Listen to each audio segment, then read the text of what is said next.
ಇತ್ತೀಚೆಗೆ ನಾವೆಲ್ಲ ವಿಜಯೋತ್ಸವನ ಆಚರಿಸಿದ್ವಿ. ಶ್ರೀಲ ಪ್ರಭುಪಾದರ ಸ್ಥಾಪಿತ ಇಸ್ಕಾನ್ ಬ್ಯಾಂಗ್ಳೂರು, ಇಸ್ಕಾನ್ ಮುಂಬೈ ವಿರುದ್ಧ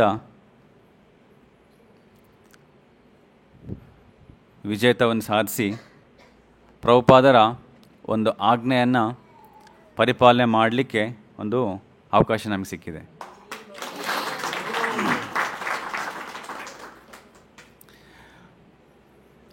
ಈ ಒಂದು ರಿಸಲ್ಟ್ಸ್ ಬರೋಕ್ಕಿಂತ ಮುಂಚೆ ನಮಗೆಲ್ರಿಗೂ ಒಂದು ಪ್ರಾರ್ಥನೆ ಬಂದಿತ್ತು. ಎಲ್ಲರೂ ಮೊಬೈಲಲ್ಲಿ ಎಲ್ಲರೂ ಹೋಗಿ ನರಸಿಂಹ ಭಗವಂತನಿಗೆ ಪ್ರಾರ್ಥನೆ ಸಲ್ಲಿಸಿ. ಯಾಕಂದರೆ ನರಸಿಂಹ ಇತೋ ನರಸಿಂಹ ಪರತೋ ನರಸಿಂಹ ಎತ್ತೋ ಎತ್ತೋ ಯಾಮಿತೋ ನರಸಿಂಹ, ಬಾಹೇ ನರಸಿಂಹ ಹೃದಯೇ ನರಸಿಂಹ. ನರಸಿಂಹ ಭಗವಂತ ಪರಮಾತ್ಮನ ರೂಪದಲ್ಲಿ ಹೊರಗಡೆನೂ ಇದ್ದಾನೆ, ನಮ್ಮ ಹೃದಯದಲ್ಲೂ ಇದ್ದಾನೆ. ನಮ್ಮ ಹೃದಯದಲ್ಲಿದ್ದಾನೆ ಅಂದರೆ ಜಡ್ಜ್ ಹೃದಯದಲ್ಲೂ ಕೂಡ ಇದ್ದಾನೆ ತಾನೆ. ಹಾಗಾಗಿ ನಾವು ಪ್ರಾರ್ಥನೆ ಸಲ್ಲಿಸಿದ್ವಿ. ಆ ಒಂದು ನಮ್ಮ ಪ್ರಾರ್ಥನೆ ಖಂಡಿತವಾಗ್ಲೂ ಭಗವಂತನು ಮೆಚ್ಚಿಕೊಂಡು ಆ ಭಗವಂತ ಪರಮಾತ್ಮನ ರೂಪದಲ್ಲಿ ಇರ್ತಕ್ಕಂಥ ಆ ಒಂದು ಜಡ್ಜಿನ ಹೃದಯದಲ್ಲಿ ಆ ಒಂದು ಜ್ಞಾನವನ್ನು ಕೊಟ್ಟು ನಿಜವಾಗ್ಲೂ ಯಾರಿಗೆ ಈ ಒಂದು ತೀರ್ಪು ಕೊಡಬೇಕಂತ ಆ ಒಂದು ಜ್ಞಾನವನ್ನು ಭಗವಂತ ಕೊಟ್ಟಿದ್ದಾನೆ ಅವರಿಗೆ. ಇದನ್ನೇ ಪ್ರಭುಪಾದ ಬರೀತಾರೆ ಇಲ್ಲಿ,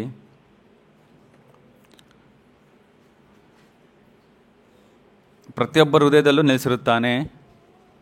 ಭಗವದ್ಗೀತೆಯ ಶ್ಲೋಕಲ್ಲಿ ಬರುತ್ತೆ 15ನೇ ಅಧ್ಯಾಯದಲ್ಲಿ.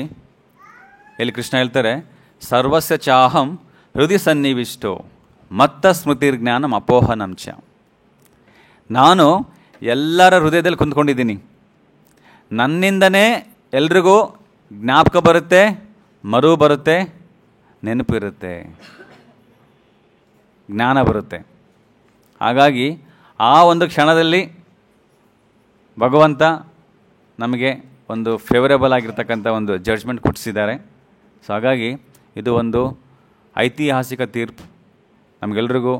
ಇವತ್ತು ನಾವೇನಾದರೂ ಆ ಒಂದು ರಿಸಲ್ಟ್ಸ್ ನಮ್ಮ ಪರವಾಗಿ ಬಂದಿಲ್ಲ ಅಂದಿದ್ರೆ ಇವತ್ತು ನಾವಿಲ್ಲಿ ಕುಂತ್ಕೊಂಡು ಭಗವಂತನ ಕೇಳೋಕ್ಕಾಗ್ತಾ ಇರಲಿಲ್ಲ ಅಲ್ವಾ.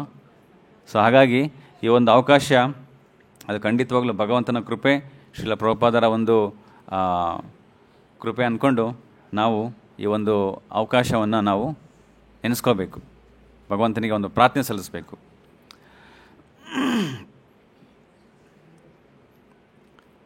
ಆ್ಯಕ್ಚುಲಿ ನಾವು ನೋಡಿದ್ರೆ ಅವರು ಕೂಡ ಪ್ರಾರ್ಥನೆ ಸಲ್ಲಿಸ್ತಾ ಇದ್ರು, ನಾವು ಕೂಡ ಸಲ್ಲಿಸ್ತಾ ಇದ್ವಿ. ಒಬ್ಬ ತಂದೆ ಇಬ್ಬರು ಮಕ್ಕಳು ಕೇಳ್ಕೊಳ್ತಾ ಇದ್ದಾರೆ, ನನಗೆ ಕೊಡು ಅಂತ. ಹಾಗಾಗಿ ಭಗವಂತನಿಗೆ ಇದೊಂಥರ ಧರ್ಮ ಸಂಕಟ. ಆದರೆ ಭಗವಂತನಿಗೆ ಧರ್ಮ ಸಂಕಟ ಅಲ್ಲ, ನಮಗೆ ಧರ್ಮ ಸಂಕಟ. ಆದರೆ ಭಗವಂತನಿಗೆ ಗೊತ್ತು ಕ್ಲಿಯರಾಗಿ ಯಾರಿಗೆ ಈ ಒಂದು ತೀರ್ಪನ್ನು ಕೊಡಬೇಕು, ಯಾರಿಗಿದು ಸೇರಿರ್ತಕ್ಕಂಥದ್ದು ಅಂತ. ಯಾಕಂದರೆ ಭಗವಂತ ನಮ್ಮ ಹೃದಯದಲ್ಲಿದ್ದಾನೆ, ಅವರ ಹೃದಯದಲ್ಲೂ ಇದ್ದಾನೆ, ಹೌದಾ. ಆದರೆ ವಿಜಯ ಯಾರಿಗೆ ಸಿಗುತ್ತೆ? ಪರಂ ವಿಜಯತೆ ಶ್ರೀಕೃಷ್ಣ ಸಂಕೀರ್ತನಂ. ಯಾರು ಸಂಕೀರ್ತನವನ್ನು ಗುರುಗಳ ಆಜ್ಞೆಯ ಮೂಲಕ, ಗುರುಗಳ ಆದೇಶದ ಮೂಲಕ ಮಾಡ್ತಾರೆ, ಆಗ ಅಲ್ಲಿ ವಿಜಯ ಗ್ಯಾರಂಟಿ. ಭಗವದ್ಗೀತೆ ಕೊನೆಯ ಶ್ಲೋಕದಲ್ಲಿ ಕೃಷ್ಣ ಹೇಳ್ತಾರೆ, ಯತ್ರ ಯೋಗೇಶ್ವರ ಕೃಷ್ಣೋ ಯತ್ರ ಪಾರ್ಥಧನುರ್ಧರಃ ತತ್ತ ಶ್ರೀ ವಿಜಯ ಭೂತೀರ್. ವಿಜಯ ಬೇಕಂತಂದರೆ ಕೃಷ್ಣ ಮತ್ತು ಅರ್ಜುನ, ಅಂದರೆ ಭಗವದ್ಗೀತೆಯ ಆದೇಶ ಯಾರು ಫಾಲೋ ಮಾಡ್ತಾರೆ ಅಲ್ಲಿ ವಿಜಯ ತಪ್ಪಿದ್ದಲ್ಲ. ನೀವು ಬೇಡ ಅಂದರೂ ಬರುತ್ತೆ. ಅದೇ ಪ್ರಕಾರನೇ ಆ ಕೃಷ್ಣನ ಪ್ರತಿನಿಧಿಯಾದ ಗುರು ಸಾಕ್ಷಾತ್ ಹರಿತ್ವೇನ ಸಮಸ್ತ ಶಾಸ್ತ್ರ. ಸಾಕ್ಷಾತ್ ಹರಿಯ ರೂಪ ಗುರುವಿನ ವಾಕ್ಯ ಕೃಷ್ಣನ ವಾಕ್ಯಕ್ಕೆ ಸಮ. ಗುರು ಏನು ಹೇಳ್ತಾರೆ ಅದು ಕೃಷ್ಣ ಹೇಳಿದ್ದು ಅಂತ ನಾವು ತಿಳ್ಕೋಬೇಕು. ಆಚಾರ್ಯ ಮಾಂ ಅಭಿಜಾನೀತಂ. ಆಚಾರ್ಯರು ಕೃಷ್ಣನಿಗೆ ಬೇರೆಯವರಲ್ಲ, ಹೌದಾ. ನಾವೇನು ಜುಲೈ 9th ಲೆಟರ್ನ ಆದೇಶವನ್ನು ಫಾಲೋ ಮಾಡ್ತೀವಿ, ಅದು ಪ್ರಭುಪಾದರು ಸ್ವತಃ ಅದನ್ನು ಟಿಕ್ಟೇಕ್ ಮಾಡಿ ಅದ್ರ ಮೇಲೆ ಸೈನ್ ಹಾಕಿರ್ತಕ್ಕಂಥದ್ದು. ಅಂದರೆ ಅದು ಕೃಷ್ಣ ಸ್ಯಾಂಕ್ಷನ್ ಮಾಡಿದಂತ ತಾನೆ, ಹೌದಾನೆ. ಸೊ ಹಾಗಾಗಿ ಕೃಷ್ಣನ ತೀರ್ಪು, ಕೃಷ್ಣನ ಸ್ಯಾಂಕ್ಷನ್, ಅದನ್ನು ಯಾರು ಫಾಲೋ ಮಾಡ್ತಾರೆ ಅವರಿಗೆ ಸಿಕ್ಕೇ ಸಿಗುತ್ತೆ. ಹೆಂಗೆ ಅಂದರೆ ಒಬ್ಬ ರೈತ, ಆಗ ಒಬ್ಬ ಕುಂಬಾರ. ರೈತ ಕೇಳ್ಕೊಳ್ತಾ ಇದ್ದಾನೆ, ಭಗವಂತ ಈ ಸಲ ಜೋರಾಗಿ ಮಳೆ ಕೊಡಪ್ಪ, ಸ್ವಲ್ಪ ಒಳ್ಳೆ ಫಸಲು ಬರಲಿ ಅಂತ ಕೇಳ್ಕೊಳ್ತಾನೆ. ಪಕ್ಕದ ಮನೆಯಲ್ಲೇ ಇನ್ನೊಬ್ಬ ಕುಂಬಾರ ಇರ್ತಾನೆ, ಭಗವಂತ ಇವತ್ತು ಮಳೆ ಬೇಡ, ಒಳ್ಳೆ ಬಿಸಿಲು ಕೊಡು, ಸೊ ಮಡಿಕೆ ಚೆನ್ನಾಗಿ ಒಣಸ್ಕೊಂಡು ಜಾಸ್ತಿ ಮಡಿಕೆ ಮಾಡ್ಬೋದಂತ. ಇಬ್ಬರೂ ಪ್ರಾರ್ಥನೆ ಮಾಡ್ತಾ ಇದ್ದಾರೆ. ಆವಾಗ ಭಗವಂತ ಧರ್ಮ ಸಂಕಟಕ್ಕೆ ಬರೋದಿಲ್ಲ. ಆಗ ಭಗವಂತ ಯಾರಿಗೆ ಯಾರು ಅದಕ್ಕೆ ಅರ್ಹತರಾಗಿರ್ತಾರೆ, ಯಾರು ಅದಕ್ಕೆ ಅರ್ಹರಾಗಿರ್ತಾರೆ ಅವರಿಗೆ ಅದು ಕೊಡ್ತಾನೆ. ಹೌದಾ? ಸೊ ಹಾಗಾಗಿ ಇಲ್ಲಾಂದರೆ ಇಬ್ರಿಗೂ ಕೊಡಬೇಕಂದ್ರೆ ಅರ್ಧ ದಿನ ಬಿಸಿಲು, ಅರ್ಧ ದಿನ ಮಳೆ, ಹಾಗೂ ಮಾಡ್ಬೋದು ಭಗವಂತ ತಾನೇ. ಹಾಗಾಗಿ ಭಗವಂತನಿಗೆ ಯಾವುದೋ ಒಂದು ಸಂಶಯವಿಲ್ಲ, ಕೇವಲ ಸಂಶಯ ಇರೋದು ನಾವು ಮಾತ್ರ. ಯಾಕಂದರೆ ನಮಗೆ ನಂಬಿಕೆ ಅಂತಕ್ಕಂಥದ್ದು ಸ್ವಲ್ಪ ಕಡಿಮೆನೇ. ಸೊ ಇವತ್ತು ಪ್ರಭುಪಾದರು ಹೇಳ್ತಾರೆ, ಎಲ್ಲ ಕೃಷ್ಣ ನಮ್ಮ ಹೃದಯದಲ್ಲಿ ಕುಂತ್ಕೊಂಡು ಅವನಿಂದ ನಮಗೆ ನೆನಪು ಮತ್ತು ಮರುವು ಮತ್ತು ಜ್ಞಾನ ಎಲ್ಲದು ಬರಲಿಕ್ಕೆ ಕಾರಣ ಪರಮಾತ್ಮನೇ. ಮುಂದೆ ಪ್ರಭುಪಾದ ಬರೀತಾರೆ ಇಲ್ಲಿ, ನಾವು ಮಾಡ್ತಕ್ಕಂತಹ ಎಲ್ಲ ಕರ್ಮಗಳನ್ನು ಕಾದು ನೋಡುತ್ತಾ ಇರುತ್ತಾನೆ. ಭಗವಂತ ನಮ್ಮ ಹೃದಯದಲ್ಲಿ ಕುಂತ್ಕೊಂಡು ನಾವು ಮಾಡ್ತಕ್ಕಂಥ ಪ್ರತಿಯೊಂದು ಕರ್ಮಗಳನ್ನು ನೋಟ್ ಮಾಡ್ಕೊಳ್ತಾ ಇರ್ತಾನೆ ಎವ್ರಿ ಡೇ. ಭಗವಂತನಿಗೆ ಅದೊಂದೇ ಕೆಲಸ, ಏನು ಮಾಡಿದೆ ಇವತ್ತು ಬೆಳಗ್ಗೆಯಿಂದ ಸಂಜೆವರೆಗೂ. ಎವ್ರಿ ಡೇ ಭಗವಂತ ನಮ್ಮ ಕಾರ್ಯಕ್ರಮಗಳನ್ನ ನೋಟ್ ಮಾಡ್ಕೊಳ್ತಾ ಇರ್ತಾನೆ. ಹೇಗೆ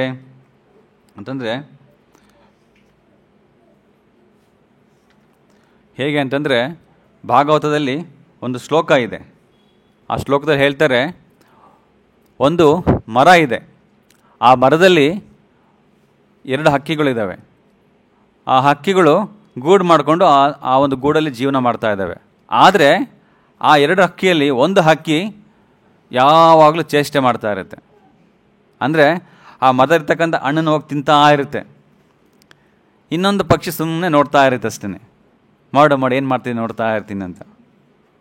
ಅದರಲ್ಲಿ ಭಾಗವತದಲ್ಲಿ ಒಂದು ಶ್ಲೋಕ ಬರುತ್ತೆ, ಸುಪರ್ಣೌ ಏತೋ ಸದೃಶ್ಯ ಸಖ್ಯೋ ಯದೃಚ್ಛಾಯೈತೋ ಕೃತ್ ನಾದು ಚ ವೃಕ್ಷೇ. ವೃಕ್ಷ ಅಂದರೆ ಮರ. ಮರದ ಮೇಲೆ ಸುಪರ್ಣೌ 2 ಪಕ್ಷಿಗಳು ಕುಂತ್ಕೊಂಡು, ಅದರಲ್ಲಿ ಆ 2 ಪಕ್ಷಿಗಳನ್ನ ಒಂದು ಜೀವಾತ್ಮ, ಇನ್ನೊಂದು ಪರಮಾತ್ಮ. ಅಂದರೆ ಆತ್ಮ ನಾವು ಮತ್ತು ನಮ್ಮಲ್ಲಿರ್ತಕ್ಕಂಥ ಪರಮಾತ್ಮ, ಆ 2 ಪಕ್ಷಿಗಳಿಗೆ ಹೋಲಿಕೆ ಮಾಡಿದ್ದಾರೆ.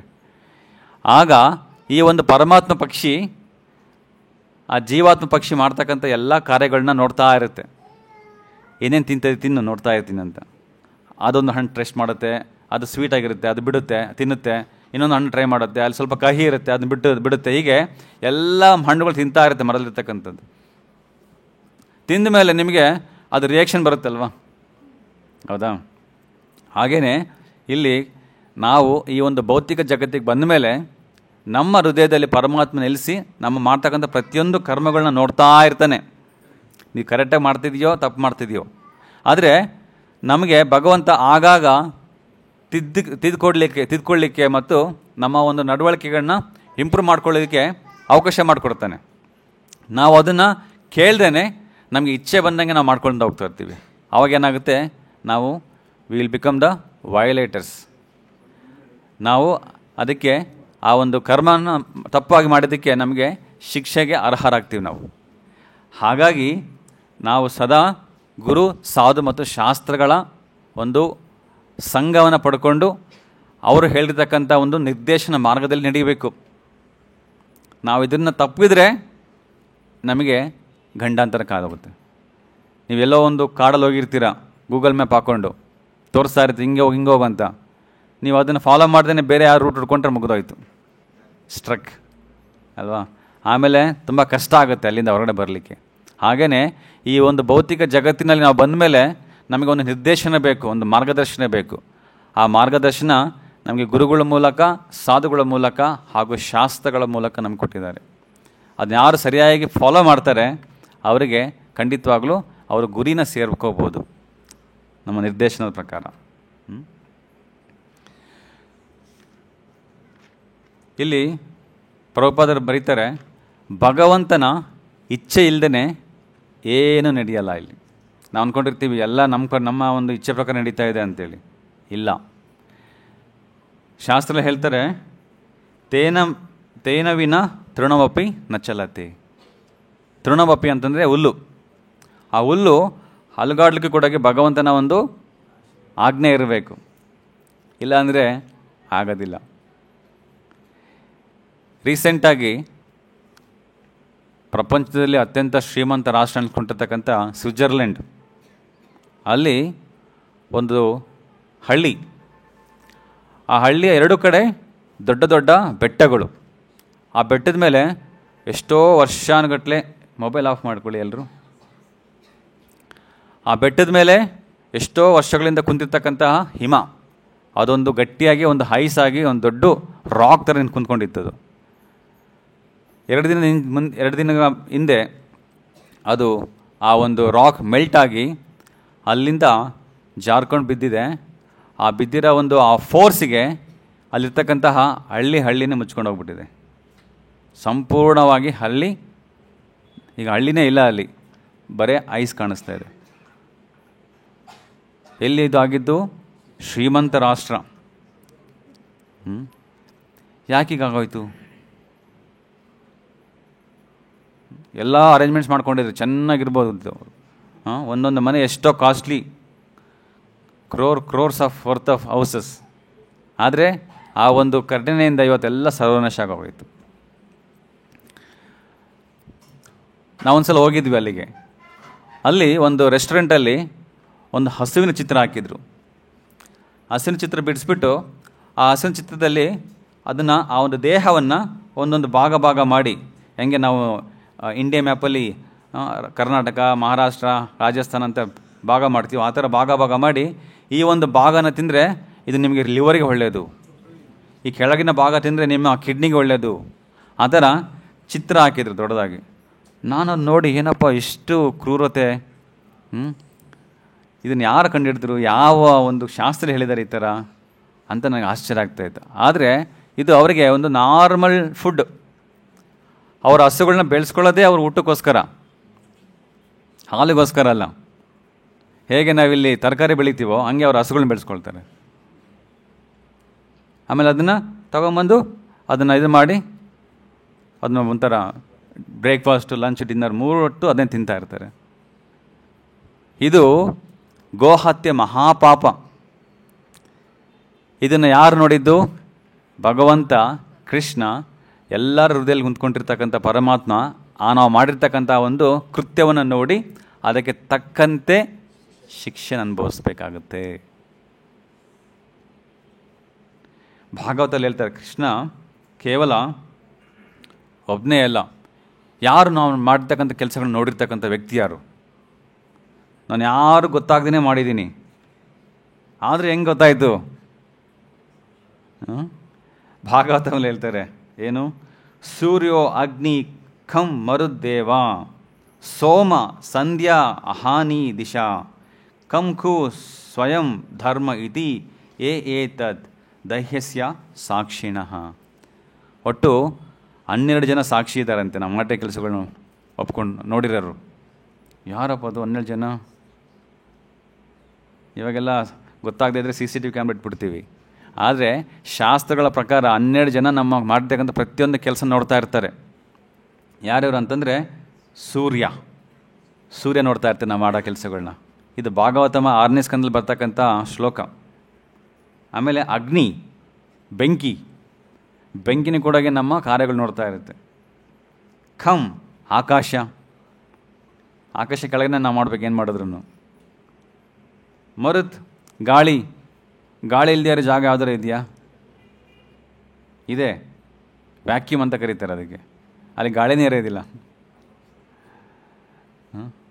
ಆಯಿತು.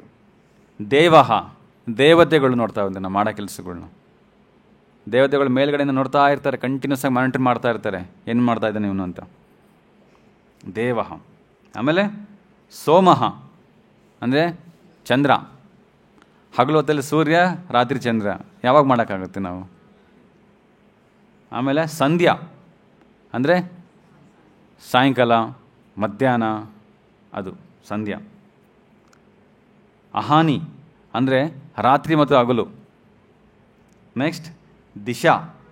ದಿಶಾ ಅಂದರೆ ಡೈರೆಕ್ಷನ್ಸ್, ದಿಕ್ಕುಗಳು ನೋಡ್ತಾ ಇದೆ ನಮ್ಮನ್ನು.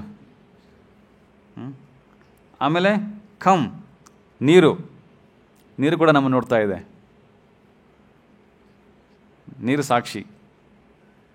ನೆಕ್ಸ್ಟ್ ಕುಹ ಅಂದರೆ ಲ್ಯಾಂಡ್, ಭೂಮಿ. ನಾವೇನು ಮಾಡಿದ್ರು ಭೂಮಿ ಮೇಲೆ ಮಾಡಬೇಕಾಗತ್ತಲ್ಲ. ದೆನ್ ಇದೆಲ್ಲ ಅಲ್ಲದೆ ಧರ್ಮ. ಧರ್ಮ ಅಂತಂದರೆ ನಮ್ಮ ಹೃದಯದಲ್ಲಿರ್ತಕ್ಕಂಥ ಪರಮಾತ್ಮನೂ ನೋಡ್ತಾ ಇರ್ತಾನೆ. ನೀವು ಇದೆಲ್ಲ ಕಂಡೀಷನ್ಸ್ಗಳನ್ನ ತಪ್ಪಿಸ್ಬಿಟ್ಟು ಏನು ಮಾಡಿದ್ರೂ ಕೂಡ ಕೊನೆಗೆ ನೀವು ನಿಮ್ಮ ಹೃದಯದಲ್ಲಿರ್ತಕ್ಕಂಥ ಪರಮಾತ್ಮನ ತಪ್ಸೋಕ್ಕಾಗಲ್ಲ. ಆಯಿತು, ರಾತ್ರಿ ಹೊತ್ತು ಎಲ್ಲ ಬಾಗಿಲಾಕೊಂಡು ಗಾಳಿ ಇಲ್ಲ, ಬೆಂಕಿ ಇಲ್ಲ, ದಿಕ್ಕುಗಳು ಇಲ್ದಾಗಂಥ ಜಾಗಕ್ಕೆ ಹೋಗ್ಬಿಡೋಣ. ಎಲ್ಲ ಹೋದ್ರೂ ನೀವು ಕೊನೆಗೆ ಪರಮಾತ್ಮನಿಂದ ಮಾಡೋಕ್ಕೆ ತಪ್ಸ್ಕೊಳಕ್ಕೆ ಸಾಧ್ಯನೇ ಇಲ್ಲ. ಹೃದಯದಲ್ಲಿ ಕುಂತ್ಕೊಂಡು ನೋಡ್ತಾ ಇರ್ತೇನೆ. ನೀವು ಪರಮಾತ್ಮ ತಪ್ಸ್ಕೋಬೇಕಂದ್ರೆ ನಿಮ್ಮ ಹೃದಯನ ಎಲ್ಲ ಬಿಸಾಕ್ಬಿಟ್ಟು ಮಾಡಬೇಕಾಗತ್ತೆ ಅಷ್ಟೇ, ಅದು ಸಾಧ್ಯ ಇಲ್ಲ. ಹಾಗಾಗಿ ನಾವು ಮಾಡಿರ್ತಕ್ಕಂಥ ಪ್ರತಿಯೊಂದು ಕರ್ಮಗಳನ್ನ ಭಗವಂತ ಈ ಒಂದು 12 ಜನ ಏಜೆಂಟ್ಗಳ ಮೂಲಕ ರೆಕಾರ್ಡ್ ಆಗ್ತಾ ಇರುತ್ತೆ. ನಾವು ದಿನ ಬೆಳಗ್ಗೆ ಬೇಗ ಎದ್ಬಿಟ್ಟು ನಾವು ಸ್ನಾನ ಮಾಡಿ ನಮ್ಮ ಮನೆಯಲ್ಲಿ ಪೂಜೆ ಮಾಡ್ತಾ ಇರ್ತೀವಿ. ಯಾರು ಇರೋದಿಲ್ಲ ಅಲ್ಲಿ, ನಾವೊಬ್ಬರೇ ಪೂಜೆ ಮಾಡ್ತಾ ಇರ್ತೀವಿ. ಯಾರು ನೋಡ್ತಾ ಇರ್ತಾರೆ? ಯಾರಿಗೋಸ್ಕರ ನಾವು ಮಾಡಬೇಕು? ಕೆಲವೊಬ್ಬರೆಲ್ಲ ಅಲ್ಲಿ ಮೊನ್ನೆ ಒಬ್ಬರು ಬಂದಿದ್ದರು, ಪ್ರಭು ನನಗೆ ಸೇವೆ ಮಾಡಬೇಕಂತಂದರು. ಆಯ್ತಪ್ಪ, ಯಾವ ಸೇವೆ ಬೇಕಂತಂದ್ರು. ಪ್ರಭು ನನಗೆ ಮೇನ್ ಟೆಂಪಲ್ ಹಾಲೆ ಮಾಡೋ ಸೇವೆ ಕೊಡಿ. ಯಾಕೆಂದರೆ ಭಗವಂತನ ಡೈರೆಕ್ಟಾಗಿ ನೋಡ್ತಾ ಇರಬೇಕಂತ. ಅಲ್ಲಪ್ಪ, ಭಗವಂತ ನೀನು ಎಲ್ಲಿ ಮಾಡಿದ್ರೆ ಸೇವೆ ಗೊತ್ತಾಗುತ್ತೆ ಅವನಿಗೆ. ಇಲ್ಲ ನಾನು ಡೈರೆಕ್ಟಾಗಿ ಮಾಡ್ಬೇಕು ಭಗವಂತನ ಮುಂದ್ಗಡೆನೆ ಅಂತ. ಕೆಲವರೆಲ್ಲ ಅಲ್ಲಿ ದೇವಸ್ಥಾನ ಹೊರಗಡೆ ಮಾಡ್ತಾ ಇರ್ತಾರೆ ಸೇವೆ, ಅದು ಸೇವೆ ಅಲ್ಲ. ಸೊ ಆ ಥರ ಸೇವೆ ಅಲ್ಲ. ಭಗವಂತ ನೀವು ಎಲ್ಲೇ ಮಾಡಿದ್ರೂ ಕೂಡ ನಿಮ್ಮ ಹೃದಯದಲ್ಲಿ ನೆನೆಸ್ಕೊಂಡು ನೀವು ಮಾಡ್ತಕ್ಕಂಥ ಪ್ರತಿಯೊಂದು ಕಾರ್ಯಕ್ರಮಗಳನ್ನ ನೋಡ್ತಾನೇ ಇರ್ತಾನೆ. ಬೆಳಗ್ಗೆ 4 ಗಂಟೆಗೆ ಎದ್ದು ನೀವು ಪೂಜೆ ಮಾಡಿದ್ದು ಭಗವಂತನಿಗೆ ಗೊತ್ತು, ಜಪ ಮಾಡಿದ್ದು ಭಗವಂತನ ತಿಳಿದಿದೆ. ಅದೇ 4 ಗಂಟೆಗೆ ಯಾವುದೋ ಒಬ್ಬ ಕಳ್ಳ ಎದ್ಬಿಟ್ಟು ಕತ್ಲಲ್ಲಿ ಹೋಗಿ ಏನೋ ಮಾಡ್ತಾ ಇರ್ತಾನೆ, ಅವನು ಯಾರು ನೋಡೋ ಅಂದ್ಕೊಂಡ್ಬಿಟ್ಟಿರ್ತಾನೆ. ಆದರೆ ಅದೇ ಪರಮಾತ್ಮ ಅವನ ಹೃದಯದಲ್ಲಿ ಕುಂತ್ಕೊಂಡು ನೋಡ್ತಾ ಇರ್ತಾನೆ, ನೀನು ಇದು ಮಾಡಿದ್ದೀಯಾ ಅಂತ. ಹಾಗಾಗಿ ಯಾರೂ ಈ ಒಂದು 12 ಸಾಕ್ಷಿಗಳಿಂದ ತಪ್ಪಿಸ್ಕೊಳ್ಳೋಕ್ಕೆ ಸಾಧ್ಯನೇ ಇಲ್ಲ. ಹಾಗಾಗಿ ನಾವು ಸದಾ ಕೇರ್ಫುಲ್ ಆಗಿರಬೇಕು. ಯಾರೋ ನೋಡ್ತಾರೆ ಮಾತ್ರ ಅವಾಗ ಚೆನ್ನಾಗಿ ಡ್ರೆಸ್ ಮಾಡ್ಕೊಂಡ್ಬರ್ತೀವಿ. ನಾವು ತುಂಬ ನಡೆ ನುಡಿ ಎಲ್ಲ ತುಂಬ ಕ್ಲೀನಾಗಿರುತ್ತೆ. ಆಮೇಲೆ ಯಾರಿಲ್ಲ ಅಂದರೆ ಮುಗಿದೋಯ್ತು, ನಮ್ಮ ಪಾಡಿಗೆ ನಾವು ಹಂಗೆ ಏನೇನೋ ಮಾತಾಡ್ತಾಯಿರ್ತೀವಿ, ಏನೇನೋ ಮಾಡ್ತಾಯಿರ್ತೀವಿ. ಹೌದಾ? ಹಾಗೆಯೇ ನಾವು ಏನೇ ಕರ್ಮಗಳನ್ನ ಮಾಡಲಿ, ಕೆಲಸ ಮಾಡಲಿ, ಅದು ಸದಾ ಭಗವಂತ ನಮ್ಮ ನೋಡ್ತಾ ಇದ್ದೇನಪ್ಪ, ಭಗವಂತ ಇದ್ರ ಬಗ್ಗೆ ಗೊತ್ತಿದೆ ಅಂತ ತಿಳ್ಕೊಂಡು ಮಾಡಬೇಕು. ಅವಾಗೇನಾಗುತ್ತೆ, ನಾವು ತಪ್ಪು ಮಾಡ್ತಕ್ಕಂಥ ಕೆಲಸಗಳು ಕ್ಷೀಣಿಸುತ್ತೆ. ಕೊನೆಗೆ ನಮಗೆ ಆ ಒಂದು ಜ್ಞಾನ ಜಾಸ್ತಿ ಬೆಳೆದ ಮೇಲೆ ನಾವು ತಪ್ಪುಗಳನ್ನ ಸಂಪೂರ್ಣವಾಗಿ ನಿಲ್ಲಿಸ್ತೀವಿ. ಹಾಗಾಗಿ ಇವತ್ತು ಎಷ್ಟೊಂದು ಜನ ಅಲ್ಲಿ ಅವ್ರಿಗೆ ಗೊತ್ತಿಲ್ಲ ಪ್ರಾಣಿ ಹತ್ಯೆ, ಗೋ ಹತ್ಯೆ ಮಹಾಪಾಪ ಅಂತ. ಅವ್ರು ಅಂದ್ಕೊಂಡಿದ್ದಾರೆ ಎಲ್ಲ ಇದು ನನಗೆ ಆಹಾರ ಅಂದ್ಕೊಂಡು ತಿಂತಾ ಇದ್ದಾರೆ. ಆದರೆ ಅದರಿಂದ ಎಷ್ಟು ನೋವು ಹೋಗ್ತದೆ ಅಂತ ಗೊತ್ತಿಲ್ಲ. ಆ ನೋವಿಗೆ ಇವರು ಆ ಒಂದು ದುಃಖನ ಅನುಭವಿಸ್ಬೇಕಾಗುತ್ತೆ. ಭಾಗವತದಲ್ಲಿ ಕೂಡ ಇದೆ ಒಂದು ಶ್ಲೋಕ, ಏನಂತಂತಂದರೆ ಸ್ವಪ್ರಾಣಂ ಯ ಪರಪ್ರಾಣೈ. ಪರಪ್ರಾಣ ಅಂತಂದರೆ ಬೇರೆ ಜೀವಿಗಳಿಗೆ ನೀವು ದುಃಖ ಕೊಟ್ಟರೆ ಸ್ವಪ್ರಾಣೆ, ನಮ್ಮ ಜೀವಕ್ಕೆ ಕೂಡ ದುಃಖ ಬರುತ್ತೆ. ನಮ್ಮ ಆತ್ಮಕ್ಕೂ ನಮ್ಮ ದೇಹಕ್ಕೂ ನೋವು ಬರುತ್ತೆ ಯಾವಾಗ ನಾವು ಇನ್ನೊಂದು ಜೀವಕ್ಕೆ ದುಃಖವನ್ನು ಕೊಟ್ಟಾಗ. ಇವಾಗೆಲ್ಲ ಎಷ್ಟೊಂದು ಜನ ಮಾಂಸ ಸೇವನೆ ಮಾಡ್ತಾರೆ. ಅವ್ರು ಅಂದ್ಕೊಂಡಿರ್ತಾರೆ ಏನು, ಮನೆಯಲ್ಲಿ ಹೆಂಡತಿ ಅಡುಗೆ ಮಾಡಿಕೊಡ್ತಾಳೆ, ಹೆಂಡತಿ ಹೇಳ್ತಾಳೆ ಇಲ್ಲ ಸ್ವಾಮಿ ನಾನಂದ್ರೆ ತಿನ್ನೋಕ್ಕೆ ಹೋಗಲ್ಲ, ಅದನ್ನು ಬರೀ ನನ್ನ ಗಂಡ ತಿಂತಾನೆ ನಾನು ಮಾಡಿಕೊಡ್ತೀನಿ ಅಷ್ಟೇ ಅಂದ್ಕೊಂಡು. ಹೆಂಡತಿ ಅಂದ್ಕೊಳ್ತಾಳೆ ಗಂಡನಿಗೆ ಮಾತ್ರ ಹೋಗ್ತಾಯಿದೆ, ನನ್ನ ಪಾಪಗಳು ನನಗೇನು ಬರ್ತಾಯಿಲ್ಲ, ನಾನು ತಿಂತಾ ಇಲ್ವಲ್ಲ. ಆದರೆ ಮನುಸ್ಮೃತಿಯಲ್ಲಿ ಮನು ಹೇಳ್ತಾರೆ ಏನು, ಯಾರು ಈ ಒಂದು ಪ್ರಾಣಿಯ ಒಂದು ಗೋಹತ್ಯೆಯಲ್ಲಿ ಭಾಗಿಯಾಗಿರ್ತಾರೆ ಅದರಲ್ಲಿ 7 ಜನಕ್ಕೆ ಸಮನಾಗಿ ಒಂದು ಪಾಪ ಬರುತ್ತೆ. 7 ಜನನ ಯಾರು? ಫಸ್ಟು ಯಾರು ಒಂದು ಆ ಪ್ರಾಣಿಯನ್ನು ಕೊಲೆ ಮಾಡಲಿಕ್ಕೆ ಆಜ್ಞೆ ಮಾಡ್ತಾರೆ ಅವ್ರಿಗೆ, ಇನ್ನೊಬ್ಬ ಆ ಪ್ರಾಣಿಯನ್ನು ಕೊಂದಿರ್ತಕ್ಕಂಥವನು, ಇನ್ನೊಬ್ಬ ಆ ಒಂದು ಮಾಂಸವನ್ನು ಮಾರಾಟ ಮಾಡಿರ್ತಕ್ಕಂಥವನು, ಇನ್ನೊಬ್ಬರು ಆ ಮಾಂಸವನ್ನು ತಗೊಂಡು ಅಡುಗೆ ಮಾಡಿರ್ತಕ್ಕಂಥದ್ದು, ಇನ್ನೊಬ್ಬರು ಆ ಅಡುಗೆನ ಬಡಿಸಿರ್ತಕ್ಕಂಥವನು, ಆಮೇಲೆ ಆ ಅಡುಗೆನ ತಿಂದಿರ್ತಕ್ಕಂಥವನು. ಎಲ್ಲರೂ ಅಂದ್ಕೊಂಡಿದ್ದಾರೆ ನಾನೇನು ಮಾಡಿದ್ದಿಲ್ಲ, ಎಲ್ಲ ಲಾಸ್ಟು ಅವನಿಗೆ ಹೋಗುತ್ತೆ ಅಂತ ಅಂದ್ಕೊಂಡಿದ್ದಾರೆ. ಆ್ಯಕ್ಚುಲಿ ಮನು ಸಂಹಿತ ಪ್ರಕಾರ 7 ಜನಕ್ಕೂ ಸರಿಯಾದ ಶಿಕ್ಷೆ ಬರುತ್ತೆ. ಈಗ ನೀವು ಯಾರಾದರೂ ಕೇಳಿರ್ತೀರ, ಯಾರಾದರೂ ಒಬ್ಬರು ಮರ್ಡರ್ ಆಗಿರುತ್ತೆ, ಯಾರೊಬ್ಬರು ಮರ್ಡರ್ ಮಾಡಿರ್ತಾನೆ, ಆದರೆ ಆ ಮರ್ಡರ್ ಮಾಡಿರ್ತಕ್ಕಂಥ ವ್ಯಕ್ತಿ ಅವನು ಒಬ್ಬನೇ ಅಲ್ಲ, ಅದ್ರ ಹಿಂದ್ಗಡೆ ಯಾರೋ ಒಬ್ಬರು ಸಂಚು ಹಾಕಿರ್ತಾರೆ, ಅವ್ನು ದುಡ್ಡು ಕೊಟ್ಟು ನೀನು ಹೋಗಿ ಈ ಥರ ಮಾಡು ಅಂತ. ಅವಾಗ ಇನ್ವೆಸ್ಟಿಗೇಷನ್ ಮಾಡಿದಾಗ ಗೊತ್ತಾಗುತ್ತೆ ಇವರೆಲ್ಲ ತಲೆ ಇದೆ ಹಿಂದ್ಗಡೆ ಅಂತ ಗೊತ್ತಾಗುತ್ತೆ. ಅವಾಗ ಬರೀ ಮರ್ಡರ್ ಮಾಡಿರ್ತಕ್ಕಂಥ ಮಾತ್ರ ಜೈಲಿಗೆ ಹಾಕ್ತಾರಾ, ಎಲ್ಲರೂ ಒಳಗಾಗ್ತಾರೆ. ಹಾಗೆಯೇ ಈ ಒಂದು ಪ್ರಾಣಿ ಹತ್ಯೆಯಲ್ಲಿ ಇಷ್ಟು ಜನಕ್ಕೆ ಆ ಒಂದು ಪಾಪ ಶಿಕ್ಷೆ ಅನುಭವಿಸ್ಬೇಕಾಗತ್ತೆ. ಹಾಗಾಗಿ ಶಾಸ್ತ್ರಗಳು ಕೊಟ್ಟಿರ್ತಕ್ಕಂಥ ವಾಕ್ಯಗಳನ್ನ ನಾವು ಕಟ್ಟುನಿಟ್ಟಾಗಿ ಫಾಲೋ ಮಾಡಬೇಕು. ಇಲ್ಲಾಂದರೆ ನಾವು ಮಾಡಿರ್ತಕ್ಕಂಥ ಒಂದು ಕರ್ಮಗಳನ್ನ ಅದನ್ನು ಅನುಭವಿಸ್ಬೇಕಾಗುತ್ತೆ. ಸೊ ಪ್ರಭುಪಾದರು ಬರೀತಾರೆ,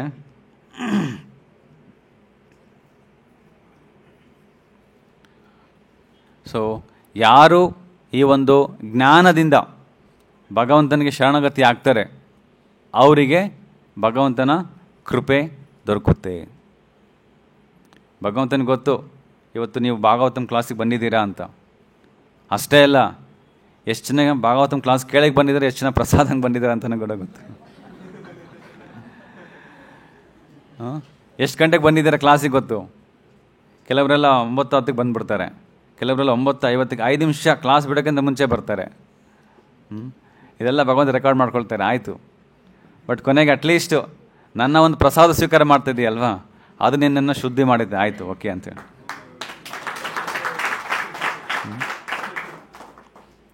ಕೇವಲ ಬರೀ ಪ್ರಸಾದ ಸ್ವೀಕಾರ ಮಾಡಿ ಸೇವನೆ ಮಾಡಿ ಎಷ್ಟೊಂದು ಜನ ವೈಕುಂಠ ಸೇರ್ಕೊಂಡಿದ್ದಾರೆ. ಚೈತನ್ಯ ಮಹಾಪ್ರಭುಗಳು ಅಲ್ಲಿ ಜಗನ್ನಾಥಪುರಿಯಲ್ಲಿ ಅವರ ಒಬ್ಬ ಭಕ್ತರು ಶಿವಾನಂದ ಸೇನ ಅಂತ, ಅವರು ಪ್ರತಿ ವರ್ಷ ಬೆಂಗಾಲಿಂದ ಅವರು ನೋಡಲಿಕ್ಕೋಸ್ಕರ ಹೋಗ್ತಾ ಇರ್ತಾರೆ ರಥಯಾತ್ರೆ ಸಮಯದಲ್ಲಿ. ಆವಾಗ ಹೋಗ್ಬೇಕಾದ್ರೆ ಅವರು ನಡ್ಕೊಂಡು ಹೋಗ್ತಾಯಿದ್ರು. ಎಲ್ಲಿ? ವೆಸ್ಟ್ ಬೆಂಗಾಲ್, ಕಲ್ಕತ್ತಾದಿಂದ ಜಗನ್ನಾಥಪುರಿಗೆ ಶಿವಾನಂದ ಸೇನ ಅವರು. ಅವ್ರ ಜೊತೆಗೆ ತುಂಬ ಭಕ್ತರು ಎಲ್ಲರೂ ಸೇರಿಕೊಂಡು ಹೋಗ್ತಾಯಿದ್ರು, ಚೈತನ್ಯ ಮಹಾಪ್ರಭು ನೋಡಿಕೊಂಡು ಹಾಗೆ ಜಗನ್ನಾಥ ದರ್ಶನ ಮಾಡ್ಕೊಂಡು ಬರೋಣ ಅಂತ. ಹೋಗೋ ಸಮಯದಲ್ಲಿ ರಸ್ತೆಯಲ್ಲಿ ಸಡನ್ನಾಗಿ ಒಂದು ನಾಯಿ ಸೇರಿಕೊಳ್ಳುತ್ತೆ ಆ ಒಂದು ಗುಂಪನ್ನು. ಆ ನಾಯಿ ಸೇರಿಕೊಂಡಾಗ ಶಿವಾನಂದ ಸೇನ ಅಂದ್ಕೊಂಡ್ರು, ಈ ನಾಯಿನೂ ಕೂಡ ನಮ್ಮ ಜೊತೆ ಬರ್ತಾಯಿದೆ, ಆಯಿತು ಅದಕ್ಕೆ ಆಗ್ತಕ್ಕಂಥ ಎಲ್ಲ ಸವಲತ್ತುಗಳನ್ನ ಮಾಡ್ಕೊಳ್ಳೋಣ ಅಂತೇಳಿ ಅವರು ಡಿಸೈಡ್ ಮಾಡ್ತಾರೆ. ಆಗ ರಾತ್ರಿ ಎಲ್ಲ ಮಲ್ಕೊಳ್ತಾರೆ. ಕೊನೆಗೆ ನಾಯಿಗೂ ಒಂದು ಜಾಗ ಕೊಡ್ತಾರೆ, ಅದು ಮಲ್ಕೊಂಡಿರುತ್ತೆ. ಬೆಳಗ್ಗೆ ಎದ್ದಾಗ ಆ ನಾಯಿ ಕಾಣಿಸೋದೇ ಇಲ್ಲ. ಆವಾಗ ಶಿವಾನಂದ ಸೇನ ಏನಿದು ನಾಯಿ ಕಾಣಿಸ್ತಾ ಇಲ್ವಲ್ಲ ಅಂತ ಹುಡುಕಾಡ್ತಾರೆ, ಸಿಗೋದೇ ಇಲ್ಲ. ಕೊನೆಗೆ ನಾನು ಒಂದು ಆ ಚಿಕ್ಕ ನಾಯಿಗೆ ನಾನು ರಕ್ಷಣೆ ಕೊಡೋಕ್ಕಾಗಿಲ್ಲ, ಅದು ಜಗನ್ನಾಥಪುರಿಗೆ ಬರಬೇಕಂತೇನೋ, ಬಟ್ ನಾನು ಅದಕ್ಕೆ ರಕ್ಷಣೆ ಕೊಡೋಕ್ಕಾಗಿಲ್ಲ ಅಂತ ಆ ಒಂದು ಬೇಸರಗೊಂಡು ಆವತ್ತು ಊಟ ಮಾಡೋದೇ ಬಿಟ್ಬಿಡ್ತಾರೆ. ಆಯ್ತು ಇನ್ನೇನು ಹೋಗೋಣ ಜಗನ್ನಾಥಪುರಿಗೆ ಅಂತ ಹೋಗ್ತಾರೆ. ಜಗನ್ನಾಥಪುರಿಗೆ ಬಂದು ಚೈತನ್ಯ ಮಹಾಪ್ರಭುಗಳನ್ನ ನೋಡ್ಲಿಕ್ಕೆ ಹೋದಾಗ ಅಲ್ಲಿ ಚೈತನ್ಯ ಮಹಾಪ್ರಭುಗಳು ಒಂದು ಕಟ್ಟೆ ಮೇಲೆ ಕುಂತ್ಕೊಂಡು ಆ ನಾಯಿಗೆ ಏನೋ ಇದು ಪ್ರಸಾದ ತಿನ್ನಿಸ್ತಾ ಇರ್ತಾರೆ. ಆಗ ಈ ಶಿವಾನಂದ ಸೇನ ನೋಡಿಬಿಟ್ಟು ಆಶ್ಚರ್ಯ, ನಾನು ಎಲ್ಲ ಹುಡುಕ್ತಾ ಇದ್ದೀನಿ, ಅದು ನೋಡಿದರೆ ಇಲ್ಲಿ ಬಂದಿದೆ, ಚೈತನ್ಯ ಮಹಾಪ್ರಭುಗಳ ಕೈಯಿಂದ, ಸ್ವತಃ ಮಹಾಪ್ರಭುಗಳ ಕೈಯಿಂದ ಮಹಾಪ್ರಸಾದ ಸ್ವೀಕರಿಸ್ತಾ ಇದೆ, ಎಂಥ ಅದೃಷ್ಟವಾದ ನಾಯಿ ಇದು ಅಂದ್ಕೊಂಡು ಕೊನೆಗೆ ಅವರೆಲ್ಲರೂ ನೋಡ್ತಿದ್ದಂಗೆ ಅವ್ರ ಕಣ್ಮುಂದೆನೇ ಆ ನಾಯಿ ವಿಷ್ಣುವಿನ ರೂಪ ತಗೊಂಡು ವಿಷ್ಣುದೂತನ ರೂಪ ತಗೊಂಡು ವೈಕುಂಠಕ್ಕೆ ಹೋಗುತ್ತೆ, ಕೇವಲ ಪ್ರಸಾದ ಸ್ವೀಕಾರ ಮಾಡೋದ್ರಿಂದ. ಆದರೆ ಪ್ರಸಾದ ಸ್ವೀಕಾರ ಮಾಡಬೇಕಾದ್ರೂ ಕೂಡ ಅದನ್ನು ಶ್ರದ್ಧೆ ಮತ್ತು ಭಕ್ತಿಯಿಂದ ತಗೋಬೇಕು. ಏನಪ್ಪ ಇವತ್ತು ಉಪ್ಪು ಜಾಸ್ತಿ ಹಾಕ್ಬಿಟ್ಟಿದ್ದಾರೆ, ಸ್ವಲ್ಪ ಖಾರ ಆಗಿಬಿಟ್ಟಿದೆ, ಇದ್ರ ಜೊತೆಗೆ ಸ್ವಲ್ಪ ಪಾಪಡಿದ್ರೆ ಚೆನ್ನಾಗಿರ್ತಿತ್ತು, ಉಪ್ಪಿನಕಾಯಿ ಇಲ್ಲ ಇವತ್ತು, ಈ ಥರ ನೀವು ಡಿಸ್ಕ್ರಿಮಿನೇಟ್ ಮಾಡಿದ್ರೆ ಅದರ ಪೂರ್ಣ ಫಲ ನಮಗೆ ಸಿಗೋದಿಲ್ಲ. ಪ್ರಸಾದ ಅಫೆಕ್ಟ್ ಇದ್ದೇ ಇರುತ್ತೆ, ಆದರೆ ಅದನ್ನು ಬೇಕಂತಂದರೆ ಪೂರ್ಣವಾಗಿ ನಾವು ಅದನ್ನು ಶ್ರದ್ಧೆಯಿಂದ ಭಕ್ತಿಯಿಂದ ಕೃಷ್ಣ ಪ್ರಸಾದ, ಕೃಷ್ಣನ ಕೃಪೆ ಅಂದ್ಕೊಂಡು ತಗೊಂಡು ಆ ಒಂದು ಭಾವನೆಯಿಂದ ತಗೋಬೇಕು. ಆಗ ನಮಗೆ ಅದರ ಪೂರ್ಣ ಫಲ ಸಿಗುತ್ತೆ. ಪ್ರಭುಪಾದರು ಮುಂದೆ ಬರೀತಾರೆ ಭಾಗವತ್ ಇದರಲ್ಲಿ,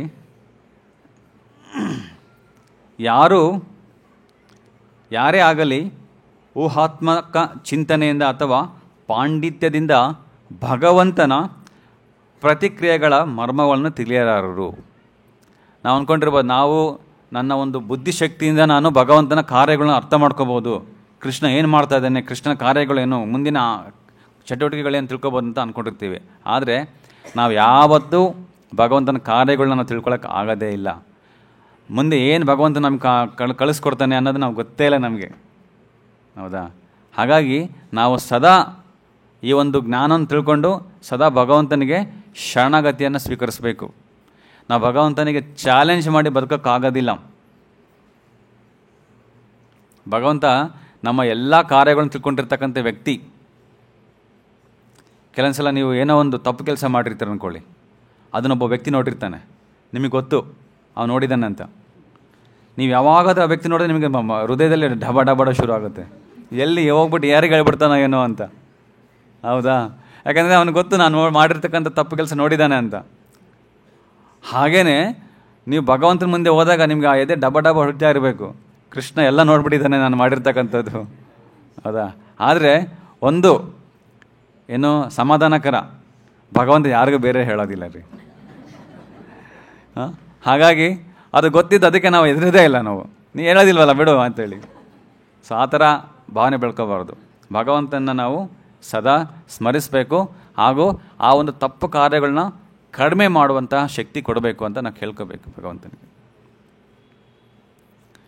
ಭಗವಂತನಿಗೆ ಭಗವದ್ಗೀತೆಯಲ್ಲಿ ಹೇಳ್ತಾರೆ, ವೇದಾಹಂ ಸಮತೀತಾನಿ ವರ್ತಮಾನಾನಿ ಚ ಅರ್ಜುನ ಭವಿಷ್ಯಾನಿ ಚ ಭೂತಾನಿ.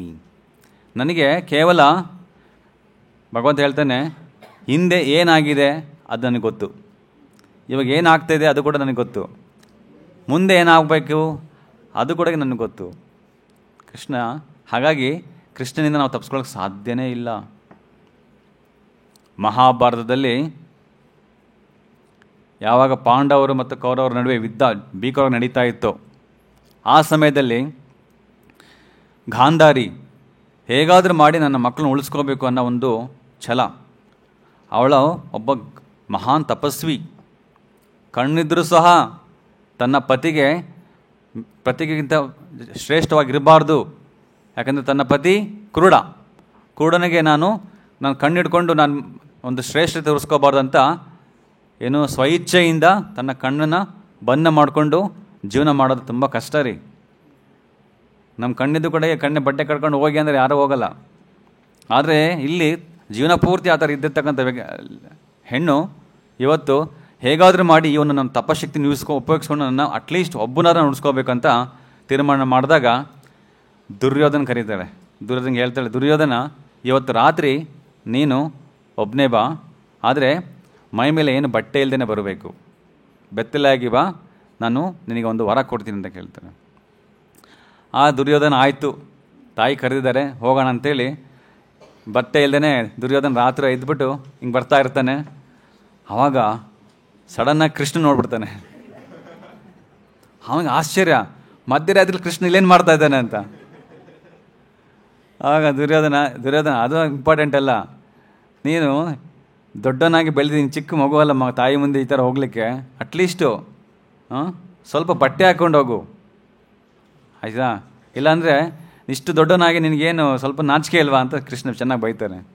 ದುರ್ಯೋಧನಿಗೆ ಆವಾಗ ಬುದ್ಧಿ ಬರುತ್ತೆ, ಹೌದು ಸರಿಯಾಗಿ ಅಟ್ಲೀಸ್ಟು ಸ್ವಲ್ಪ ಅಂದ್ರೆ ಬಟ್ಟೆ ಹಾಕೊಂಡು ಹೋಗೋಣ ಅಂತ ಸ್ವಲ್ಪ ಬಟ್ಟೆ ಕವರ್ ಮಾಡ್ಕೊಂಡು ತಾಯಿ ಮುಂದೆ ಹೋಗ್ತಾನೆ. ಆವಾಗ ಗಾಂಧಾರಿ ಆಯಿತು ನನ್ನ ಕಂದ ರೆಡಿನಾ ಅಂತ ಹೇಳ್ತಾರೆ. ಅಮ್ಮ ರೆಡಿ ಅಂತ ಹೇಳ್ತಾನೆ. ಆವಾಗ ಗಾಂಧಾರಿ ತನ್ನ ಎರಡು ಕಣ್ಣುಗಳನ್ನ ತೆಗೆದು ನೋಡಿದಾಗ ತನ್ನ ಆ ಒಂದು ತಪಶಕ್ತಿಯಿಂದ, ತನ್ನ ಒಂದು ದಿವ್ಯ ಶಕ್ತಿಯಿಂದ ಆ ದುರ್ಯೋಧನ ದೇಹವನ್ನು ಮಾರ್ಪಾಡುಗೊಳಿಸುತ್ತೆ. ಆದರೆ ಆ ಒಂದು ಭಾಗ ಎಲ್ಲಿ ತನ್ನ ಬಟ್ಟೆ ಸುತ್ಕೊಂಡಿರ್ತಾನೆ ಆ ಭಾಗ ಮಾತ್ರ ಹಾಗೇ ಮುಕ್ಕೊಳ್ಳುತ್ತೆ. ಆವಾಗ ಗಾಂಧಾರಿಗೆ ಗೊತ್ತಾಗುತ್ತೆ, ನಾನು ನಿನಗೆ ಹೇಳಿದ್ದೇನು ಬಟ್ಟೆ ಇಲ್ದೇ ಬಾ ಅಂತ ಅಂದರೆ ನೀನು ಕಂಪ್ಲೀಟ್ ಬರೆದ್ಬಿಟ್ಟು ಈಗ ಬಟ್ಟೆ ಹಾಕೊಂಬಂದಿದ್ದೆ ಸ್ವಲ್ಪ ಅಂತ ಹೇಳಿದಾಗ, ಇಲ್ಲ ಅಮ್ಮ ಬರಬೇಕಾದ್ರೆ ಕೃಷ್ಣ ಬಂದ್ಬಿಟ್ಟು ಈ ಥರ ಹೇಳಿಬಿಟ್ಟ ನನಗಂತ. ಆವಾಗ ಗಾಂಧಾರಿಗೆ ಗೊತ್ತಾಗುತ್ತೆ, ಕೃಷ್ಣನಿಂದ ಯಾರೂ ತಪ್ಪಿಸ್ಕೊಳ್ಳೋಕ್ಕಾಗಲ್ಲ. ಯಾರು ಏನು ಮಾಡಬೇಕು ಅಂತ ಕೃಷ್ಣನಿಗೆ ಗೊತ್ತಿದೆ, ಹೌದಾ?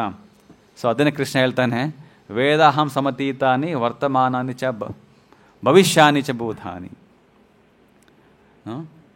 ಭವಿಷ್ಯದಲ್ಲಿ ಏನಾಗುತ್ತೆ ಅಂತ ಕೂಡ ಕೃಷ್ಣಂಗೆ ಗೊತ್ತು. ಯಾವ ತಾನೇ ಹೋಗಿದ್ದು ಹೇಳಿದ್ರು ಕೃಷ್ಣ ಈ ಥರ ರಾತ್ರಿ ಈ ಥರ ಪ್ಲ್ಯಾನ್ ಇದು ನಡೀತಾ ಇದೆ ನೋಡಿ ಏನಾರ ಮಾಡೋ ಅಂತ ಯಾರೂ ಹೇಳಿಲ್ಲ. ಭಗವಂತನಿಗೆ ಎಲ್ಲ ಗೊತ್ತು. ಯಾಕೆಂದರೆ ಅವನು ತನ್ನ ಪರಮಾತ್ಮ ರೂಪದಲ್ಲಿ ಹೃದಯದಲ್ಲಿ ಕುಂತ್ಕೊಂಡಿರ್ತಾನೆ. ಗಾಂಧಾರಿ ಈ ಥರ ಪ್ಲ್ಯಾನ್ ಮಾಡಿದ ತಕ್ಷಣ ಗೊತ್ತಾಯ್ತು ಕೃಷ್ಣನಿಗೆ, ಆಯಿತು ನಾನು ಏನಾರು ಮಾಡಬೇಕು ಪಾಂಡವರಿಗೆ, ಅವ್ರಿಗೆ ಒಂದು ರಕ್ಷಣೆ ಕೊಡಲಿಕ್ಕೆ ಅಂತ. ಹಾಗಾಗಿ ಯಾರು ಕೃಷ್ಣನ ಒಂದು ಆದೇಶವನ್ನು ಕೃಷ್ಣನ ಇಚ್ಛಾರೂಪದಲ್ಲಿ ಭಕ್ತಿ ಸೇವೆ ಮಾಡ್ತಾರೆ ಅವರಿಗೆ ಕೃಷ್ಣ ಎಲ್ಲ ತರಹದ ಸಹಾಯವನ್ನು ಮಾಡ್ತಾನೆ. ನೀವು ಯಾರಾದರೂ ಓಕೆ ನಾನು ಸಂಡೇ ಇಸ್ಕಾನ್ ಟೆಂಪಲ್ ಹೋಗಲೇಬೇಕು ಅಂತ ನೀವು ದೃಢ ಮನಸ್ಸಿಂದ ಮಾಡಿಕೊಂಡ್ರೆ ಅವತ್ತು ಬೆಳಗ್ಗೆ ನಿಮಗೆ ಯಾರು ಗೆಸ್ಟ್ ಡಿಸ್ಟರ್ಬೇ ಮಾಡೋದಿಲ್ಲ, ನಿಮಗೆ ಮೆಸೇಜೇ ಬರೋಲ್ಲ, ನಿಮಗೆ ಅವತ್ತು ಕಾಲೇ ಬರೋದಿಲ್ಲ. ಯಾರಾದ್ರು ಹಸ್ಬೆಂಡ್ ನೀನು ಹೋಗ್ಬೇಡ ಅಂತ ಡಿಸ್ಟರ್ಬ್ ಮಾಡಿದ್ರೆ ಅವತ್ತು ಹಸ್ಬೆಂಡ್ಗೆ ಯಾವುದೋ ಒಂದು ಟ್ರಾನ್ಸ್ಫರ್ ಮಾಡಿ ಎಲ್ಲೋ ಒಂದು ಸರ್ವಿಸ್ ಹಾಕ್ಬಿಟ್ಟಿರ್ತಾರೆ. ಹಸ್ಬೆಂಡ್ಗೂ ಡಿಸ್ಟರ್ಬೆನ್ಸ್ ಇರೋಲ್ಲ. ಯಾವಾಗ ಅಂದರೆ ನೀವು ಭಗವಂತನ ನೋಡಬೇಕು ಅನ್ನೋ ಒಂದು ಇಚ್ಛಾಶಕ್ತಿ ಮನೋಭಾವ ಜಾಸ್ತಿ ಇರುತ್ತೋ ಆಗ ಕೃಷ್ಣ ಈ ಒಂದು ವ್ಯವಸ್ಥೆ ಮಾಡಿಕೊಡ್ತಾನೆ. ಅದೇ ಇಲ್ಲಪ್ಪ ಅಂತಂದರೆ ಅವತ್ತು ಬೆಳಗ್ಗೆನೇ ಒಂದು IPL ಮ್ಯಾಚ್ ಶುರು ಆಗಿಬಿಡುತ್ತೆ, ಹೋಗೋಕ್ಕೆ ಆಗಲ್ಲ ಇಸ್ಕಾನ್ ಟೆಂಪಲ್ಗೆ. ಇಲ್ಲಾಂದ್ರೆ ಯಾರಾದ್ರೂ ಗೆಸ್ಟ್ ಫೋನ್ ಮಾಡ್ತೇನೆ, ಹೇಗಿದ್ದೆ ಇವತ್ತು ನೀನು ಬರ್ಬೋದಾ ಮನೆಗೆ, ಆಯಿತು ಹೋಗೋಣ ಬಾ ಇಲ್ಲಿ ಮಾಲ್ ಸುತ್ತಾಕೊಂಬರೋಣ ಅಂತ ಮೆಸೇಜ್ ಬರುತ್ತೆ, ಮುಗಿಯಿತು ಅಲ್ಲಿಗೆ. ಸೊ ನಾವು ಏನೇ ಮಾಡಿದ್ರೂ ಅದು ಇಚ್ಛೆಯಿಂದ ಪ್ರೀತಿಯಿಂದ ಮಾಡಬೇಕು ಭಗವಂತನಿಗೆ, ಆಗ ಭಗವಂತ ಅದನ್ನು ಸ್ವೀಕರಿಸ್ತಾನೆ. ಕಷ್ಟಪಟ್ಟು ಏನಪ್ಪ ಹೋಯ್ತು ಅಟ್ಲೀಸ್ಟ್ ಇಸ್ಕಾನ್ ಟೆಂಪಲ್ಗೆ ಏನೋ ಒಂದು ಸಂಡೇ ಬರಬೇಕು, ಪ್ರಭುಜಿ ಹೇಳಿದ್ದಾರೆ, ಅಟ್ಲೀಸ್ಟ್ ಕೃಷ್ಣಂಗಲ್ಲಿದ್ದನ್ನು ಪ್ರಭುಜಿಗೋಸ್ಕರ ಹೋಗಿ ಬರೋಣ ಅಂತ ಬರಬಾರ್ದು. ಆವಾಗ ಆ ಒಂದು ಭಕ್ತಿ, ಆ ಒಂದು ಏನೋ ಭಕ್ತಿ ಪ್ರೀತಿಪೂರ್ವಕ ಅಲ್ಲ, ಅದು ಪ್ರೀತಿಯಾಗಿ ಮಾಡಬೇಕು. ಹೇಗೆ ಒಬ್ಬ ಪ್ರೇಯಸಿ ಒಬ್ಬ ಪ್ರೇಯಕನಿಗೋಸ್ಕರ ಹೋಗಿ ಮಿಲನ ಮಾಡ್ಬೇಕಾದ್ರೆ ಎಷ್ಟು ಖುಷಿಯಾಗಿ ಹೋಗ್ತಾರೆ, ಹೌದಾ? ಹಾಗೆಯೇ ಅದೇ ಒಂದು ಮನೋಭಾವನೆಯಲ್ಲಿ ನಾವು ಭಗವಂತ ನಮ್ಮ ಪರಮ ಪ್ರಿಯಕ ಅವನು ನೋಡಲಿಕ್ಕೋಸ್ಕರ ನಾವು ಆ ಒಂದು ಭಾವನೆಯಲ್ಲಿ ಬರಬೇಕು. ಬಂದು ಅವನ ಮುಂದೆ ಕುಣಿದು ಕುಪ್ಪಳಿಸಿ ಡ್ಯಾನ್ಸ್ ಮಾಡಿ ಅವನ ಗುಣಗಾನ ಮಾಡಬೇಕು. ಆಗ ಕೃಷ್ಣ ಭಗವಂತ ಅದನ್ನು ತುಂಬ ಅದ್ಭುತವಾಗಿ ಸ್ವೀಕಾರ ಮಾಡ್ತಾರೆ, ಹೌದಾ? ಸೊ ಇಲ್ಲಿ ಮುಂದೆ ಪ್ರಭುಪಾದ ಬರೀತಾರೆ, ಈ ಒಂದು ಜಗತ್ತಿನಲ್ಲಿ ಎಲ್ಲರೂ ಕೃಷ್ಣನ ಒಂದು ಸೇವನೆ ಮಾಡ್ತಾ ಇರೋದು.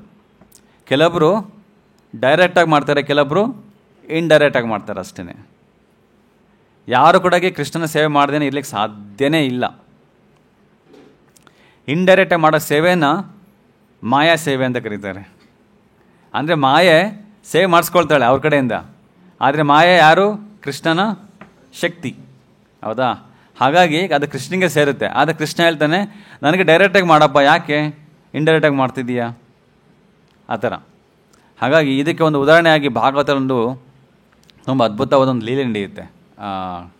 ಎಲ್ಲಿ? ವೃಂದಾವನದಲ್ಲಿ ಕೃಷ್ಣ ತನ್ನ ಗೋಪ ಬಳಗದೊಂದಿಗೆ ಹಸುಗಳನ್ನ ಮೇಯಿಸಲಿಕ್ಕೆ ವನಕ್ಕೆ ಹೋದಾಗ ಅಲ್ಲಿ ಕೃಷ್ಣನ ಗೆಳೆಯರಿಗೆ ತುಂಬ ಹೊಟ್ಟೆ ಹಸಿವಾಗುತ್ತೆ. ಆಗ ಕೃಷ್ಣ ಬಲರಾಮನಿಗೆ ಬಂದು ಕೇಳ್ಕೊಳ್ತಾರೆ, ಕೃಷ್ಣ ಬಲರಾಮ್ ಇವತ್ತು ಬೆಳಗ್ಗೆ ಬೇಗ ಬಂದುಬಿಟ್ವಿ, ಏನೂ ತಂದಿಲ್ಲ ನಾವು, ಸೊ ನಮ್ಗೆ ತುಂಬ ಹೊಟ್ಟೆ ಹಸಿತಾ ಇದೆ, ಏನು ಮಾಡೋಣ ಅಂತ ಕೇಳ್ತಾರೆ.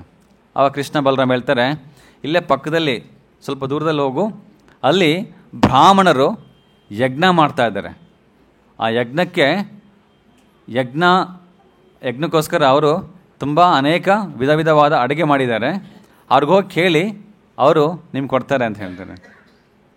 ಆಗ ಇವರೆಲ್ಲ ಕೃಷ್ಣನ ಬಾಲಕರು ಹೋಗಿ ಅವ್ರನ್ನ ನೋಡ್ತಾರೆ. ಅವ್ರು ಯಜ್ಞದಲ್ಲಿ ತುಂಬ ಬ್ಯುಸಿ ಇರ್ತಾರೆ.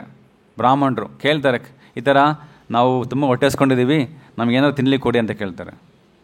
ಅವ್ರ ಬಗ್ಗೆ ಅವ್ರ ಮುಖನೇ ನೋಡೋದಿಲ್ಲ ಕೃಷ್ಣನ ಗೆಳೆಯರನ್ನ.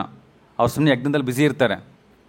ಆಯಿತು, ನಾವು ಅಷ್ಟೇ ಇಲ್ಲ, ನಮ್ಮ ಕೃಷ್ಣ ಕಾಯ್ತಾ ಇದ್ದಾನೆ, ಕೃಷ್ಣಗೋಸ್ಕರ ನಾವು ತೊಗೊಂಡು ಹೋಗ್ತಾ ಇರೋದು, ಕೃಷ್ಣನೇ ಹೇಳಿ ಕಳಿಸಿರೋದು, ಪ್ಲೀಸ್ ಕೊಡಿ, ಏನಾದ್ರು ತಿನ್ನಲಿಕ್ಕೆ ಹೊಟ್ಟೆಸಿದೆ ಅಂತ ಕೇಳ್ತಾರೆ ಚಿಕ್ಕ ಮಕ್ಕಳು. ಅದಕ್ಕೆ ಕೂಡ ಎಸ್ಸು ನೋ ಏನೂ ಇಲ್ಲ, ಅವ್ರನ್ನ ಕೇರೇ ಮಾಡೋದಿಲ್ಲ. ಆವಾಗ ಅವ್ರಿಗೆ ತುಂಬ ದುಃಖ ಆಗುತ್ತೆ. ಫಸ್ಟ್ ಆಫ್ ಆಲ್ ಹೊಟ್ಟೆ ಹಸ್ಕೊಂಡಿರೋದೊಂದು, ಅದ್ರ ಮೇಲೆ ಈ ಥರ ಅವಮಾನ ಬೇರೆ. ಹೋಗ್ಬಿಟ್ಟು ಕೃಷ್ಣಗೆ ಹೇಳ್ತಾರೆ, ಕೃಷ್ಣ ಏನಪ್ಪ ಕೃಷ್ಣ ನೀವು ಹೋಗಿ ನೀವು ಹೇಳಿದ ಪ್ರಕಾರ ನಾನು ಕೇಳಿದ್ರೆ ಅವ್ರು ಯಾರು ನಮಗೆ ಕೇರೇ ಮಾಡಲಿಲ್ಲ, ನಾನು ನೋಡಲೇ ಇಲ್ಲ ಅಂದಾಗ ಕೃಷ್ಣ ಬಲರಾಮ್ ನಗ್ತಾರೆ. ಅದು ನನಗೆ ಗೊತ್ತಿತ್ತು, ಇದು ನಿಮಗೆ ಅನುಭವ ಆಗಲಿ ಅಂತ ನಾನು ಕಳಿಸಿದ್ದಂತ. ಆಯಿತು, ಈಗ ಕೃಷ್ಣ ಹೇಳ್ತಾನೆ, ಆ ಒಂದು ಯಜ್ಞ ಮಾಡ್ತಕ್ಕಂತಹ ಬ್ರಾಹ್ಮಣರ ಪತ್ನಿಯರಿದ್ದಾರೆ, ಅವ್ರಿಗೋಗಿ ಕೇಳಿ ಅಂತ ಹೇಳ್ತಾರೆ. ಇವ್ರು ಆಯಿತು, ಇನ್ನೇನು ಒಂದು ಟ್ರೈ ಮಾಡಿದ್ವಿ, ಸಿಗಲಿಲ್ಲ, ಇನ್ನೊಂದು ಟ್ರೈ ಮಾಡೋಣ ಏನಾಗುತ್ತೆ ಅಂತೇಳಿ ಮತ್ತು ಆ ಗೋಪ ವೃಂದದವರು ಹೋಗ್ತಾರೆ. ಹೋಗಿ ಬ್ರಾಹ್ಮಣರ ಪತ್ನಿ ಅವ್ರಿಗೆ ಕೇಳ್ತಾರೆ, ಈ ಥರ ಕೃಷ್ಣ ನಮ್ಮನ್ನ ಕಳಿಸಿದ್ದಾನೆ, ನಿಮ್ಮ ಹತ್ರ ತುಂಬ ಅಡುಗೆ ಮಾಡಿದ್ದೀರಿ ಅಂತಲ್ಲ, ಸ್ವಲ್ಪ ಕೊಡ್ತೀರಾ ತಿನ್ನಲಿಕ್ಕೆ, ಹೊಟ್ಟೆ ಸಿಗ್ತದೆ ಅಂತ ಕೇಳಿದಾಗ ಆ ಬ್ರಾಹ್ಮಣನ ಪತ್ನಿಯರು ಅವ್ರ ಕಣ್ಣಲ್ಲಿ ನೀರು ಬರುತ್ತೆ. ಕೃಷ್ಣ ಕಳಿಸಿದ ನಿಮಗೋಸ್ಕರ ನಿಮ್ಮನ್ನೆಲ್ಲ, ಕೃಷ್ಣ ಹುಟ್ಟಿಸ್ಕೊಂಡಿದ್ದಾನ, ಹೌದಾ, ಈ ಎಲ್ಲ ಅಡುಗೆ ನಿಮ್ಮದೇ ಅಂಥೇಳಿ ಅವರು ಅಡುಗೆ ತಗೊಂಡು ಕೃಷ್ಣನ ಬಳಿಗೆ ಹೋಗ್ತಾರೆ. ಆಗ ಹೋಗ್ಬೇಕಾದ್ರೆ ಈ ಯಜ್ಞ ಮಾಡ್ತಕ್ಕಂಥ ಯಾರು ಬ್ರಾಹ್ಮಣರು, ಅವರ ಪತಿ ಅಂದರು ಇಷ್ಟೊತ್ತು ಸುಮ್ಮನೆ ಮಾಡ್ತಾಯಿದ್ರು. ಇವಾಗ ಪತ್ನಿ ಹೋಗ್ತಾರೆ, ನೋಡ್ಬಿಟ್ಟು ಎದ್ದು ಬಿಡ್ತಾರೆ ಯಜ್ಞದಿಂದ. ಎದ್ಬಿಟ್ಟು ಎಲ್ಲಿ ಹೋಗ್ತಿದ್ದೆ ನಿಂತ್ಕೋ ಅಂತೇಳಿ ಸ್ಟಾಪ್ ಮಾಡೋಕೆ ಹೋಗ್ತಾರೆ. ಇಲ್ಲ, ಇವತ್ತು ನಾನು ತಡೆಯೋಕ್ಕಾಗಲ್ಲ, ನಾನು ಕೃಷ್ಣ ನೋಡೋಕೆ ಹೋಗ್ತಾಯಿದ್ದೀನಿ ಅಂತ ಅವರು ಒಂದೇ ಹಠ. ಅವರ ಮಕ್ಕಳು ಹೋಗ್ತಾರೆ, ಇಲ್ಲ ನೀವು ಹೋಗಂಗಿಲ್ಲ ಕೃಷ್ಣನಿಗೆ, ಇಲ್ಲ ನೀವು ಯಾರು ತಡೆಯೋಕ್ಕಾಗೋದೇ ಇಲ್ಲ ನಿಮ್ಗಂತೇಳಿ. ಅವ್ರ ತಂದೆ ಅಂದ್ರೆ ಕೂಡ ಸ್ಟಾಪ್ ಮಾಡ್ತಾರೆ, ಬಿಡೋದೇ ಇಲ್ಲ ಯಾರನ್ನೂ. ಎಲ್ಲರೂ ಅವ್ರನ್ನೆಲ್ಲ ತೆಗೆದಾಕಿ ಬಿಸಾಕಿ ಅವ್ರನ್ನ ಕೃಷ್ಣ ಬಳಿಗೆ ಹೋಗ್ತಾರೆ. ಆ ಕೃಷ್ಣ ಬಳಿಗೆ ಹೋದಾಗ ಕೃಷ್ಣ ಎಲ್ಲ ಸ್ವೀಕಾರ ಮಾಡ್ತಾನೆ. ಆವಾಗ ಕೃಷ್ಣ ಹೇಳ್ತಾನೆ, ಯಾಕೆ ಎಲ್ಲ ಬಂದ್ರಿ ನೀವು? ಕೃಷ್ಣ, ಇದು ನಮ್ಮ ಜೀವನದ ಒಂದೇ ಒಂದು ಆಸೆ, ಏನು, ನಿನ್ನ ನೋಡ್ಬೇಕಂತಕ್ಕಂಥ ಒಂದು ಆಸೆ. ಆ ಆಸೆ ಇಟ್ಕೊಂಡು ನಾವು ಎಲ್ಲ ನಮ್ಮ ಒಂದು ಬಾಂಧವ್ಯವನ್ನು, ನಮ್ಮ ಪತಿಯಂದ್ರನ್ನು ನಾವೆಲ್ಲ ತೋಚಿ ಬಂದಿದ್ದೀವಿ, ಆಯಿತಾ? ಹಾಗಾಗಿ ನಮ್ಮ ಒಂದು ಭಕ್ತಿ ಸೇವೆಯನ್ನು ಸ್ವೀಕಾರ ಮಾಡು, ನಾವು ಮಾಡಿರ್ತಕ್ಕಂಥ ಅಡುಗೆಯನ್ನು ಸ್ವೀಕರಿಸು ಅಂತೇಳಿ ಆ ಒಂದು ಪ್ರೀತಿಯಿಂದ ಕೃಷ್ಣನಿಗೆ ಅರ್ಪಣೆ ಮಾಡ್ತಾರೆ.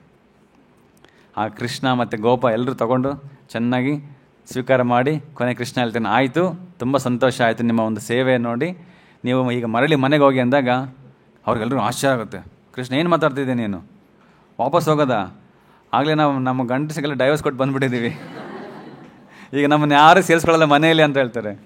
ಆವಾಗ ಕೃಷ್ಣ ಹೇಳ್ತಾನೆ, ಇಲ್ಲ, ನೀವು ಹೋಗಿ, ನಾನು ಅವರಿಗೆ ನನ್ನ ಹೃದಯದಲ್ಲಿ ಕುಂದ್ಕೊಂಡಿದ್ದೀನಿ, ಅವ್ರ ಹೃದಯದಲ್ಲಿ ಕೊಡಾಗಿ ಈ ಒಂದು ಮರುನ ಕೊಡ್ತೀನಿ, ಪ್ಲಸ್ ಒಂದು ಜ್ಞಾನವನ್ನು ಕೂಡ ಕೊಡ್ತೀನಿ ಅಂತ ಹೇಳಿದಾಗ ಅವರು ತುಂಬ ದುಃಖದಿಂದ ಕೃಷ್ಣನ ಮರಳಿ ಮನೆಗೆ ಹೋಗ್ತಾರೆ.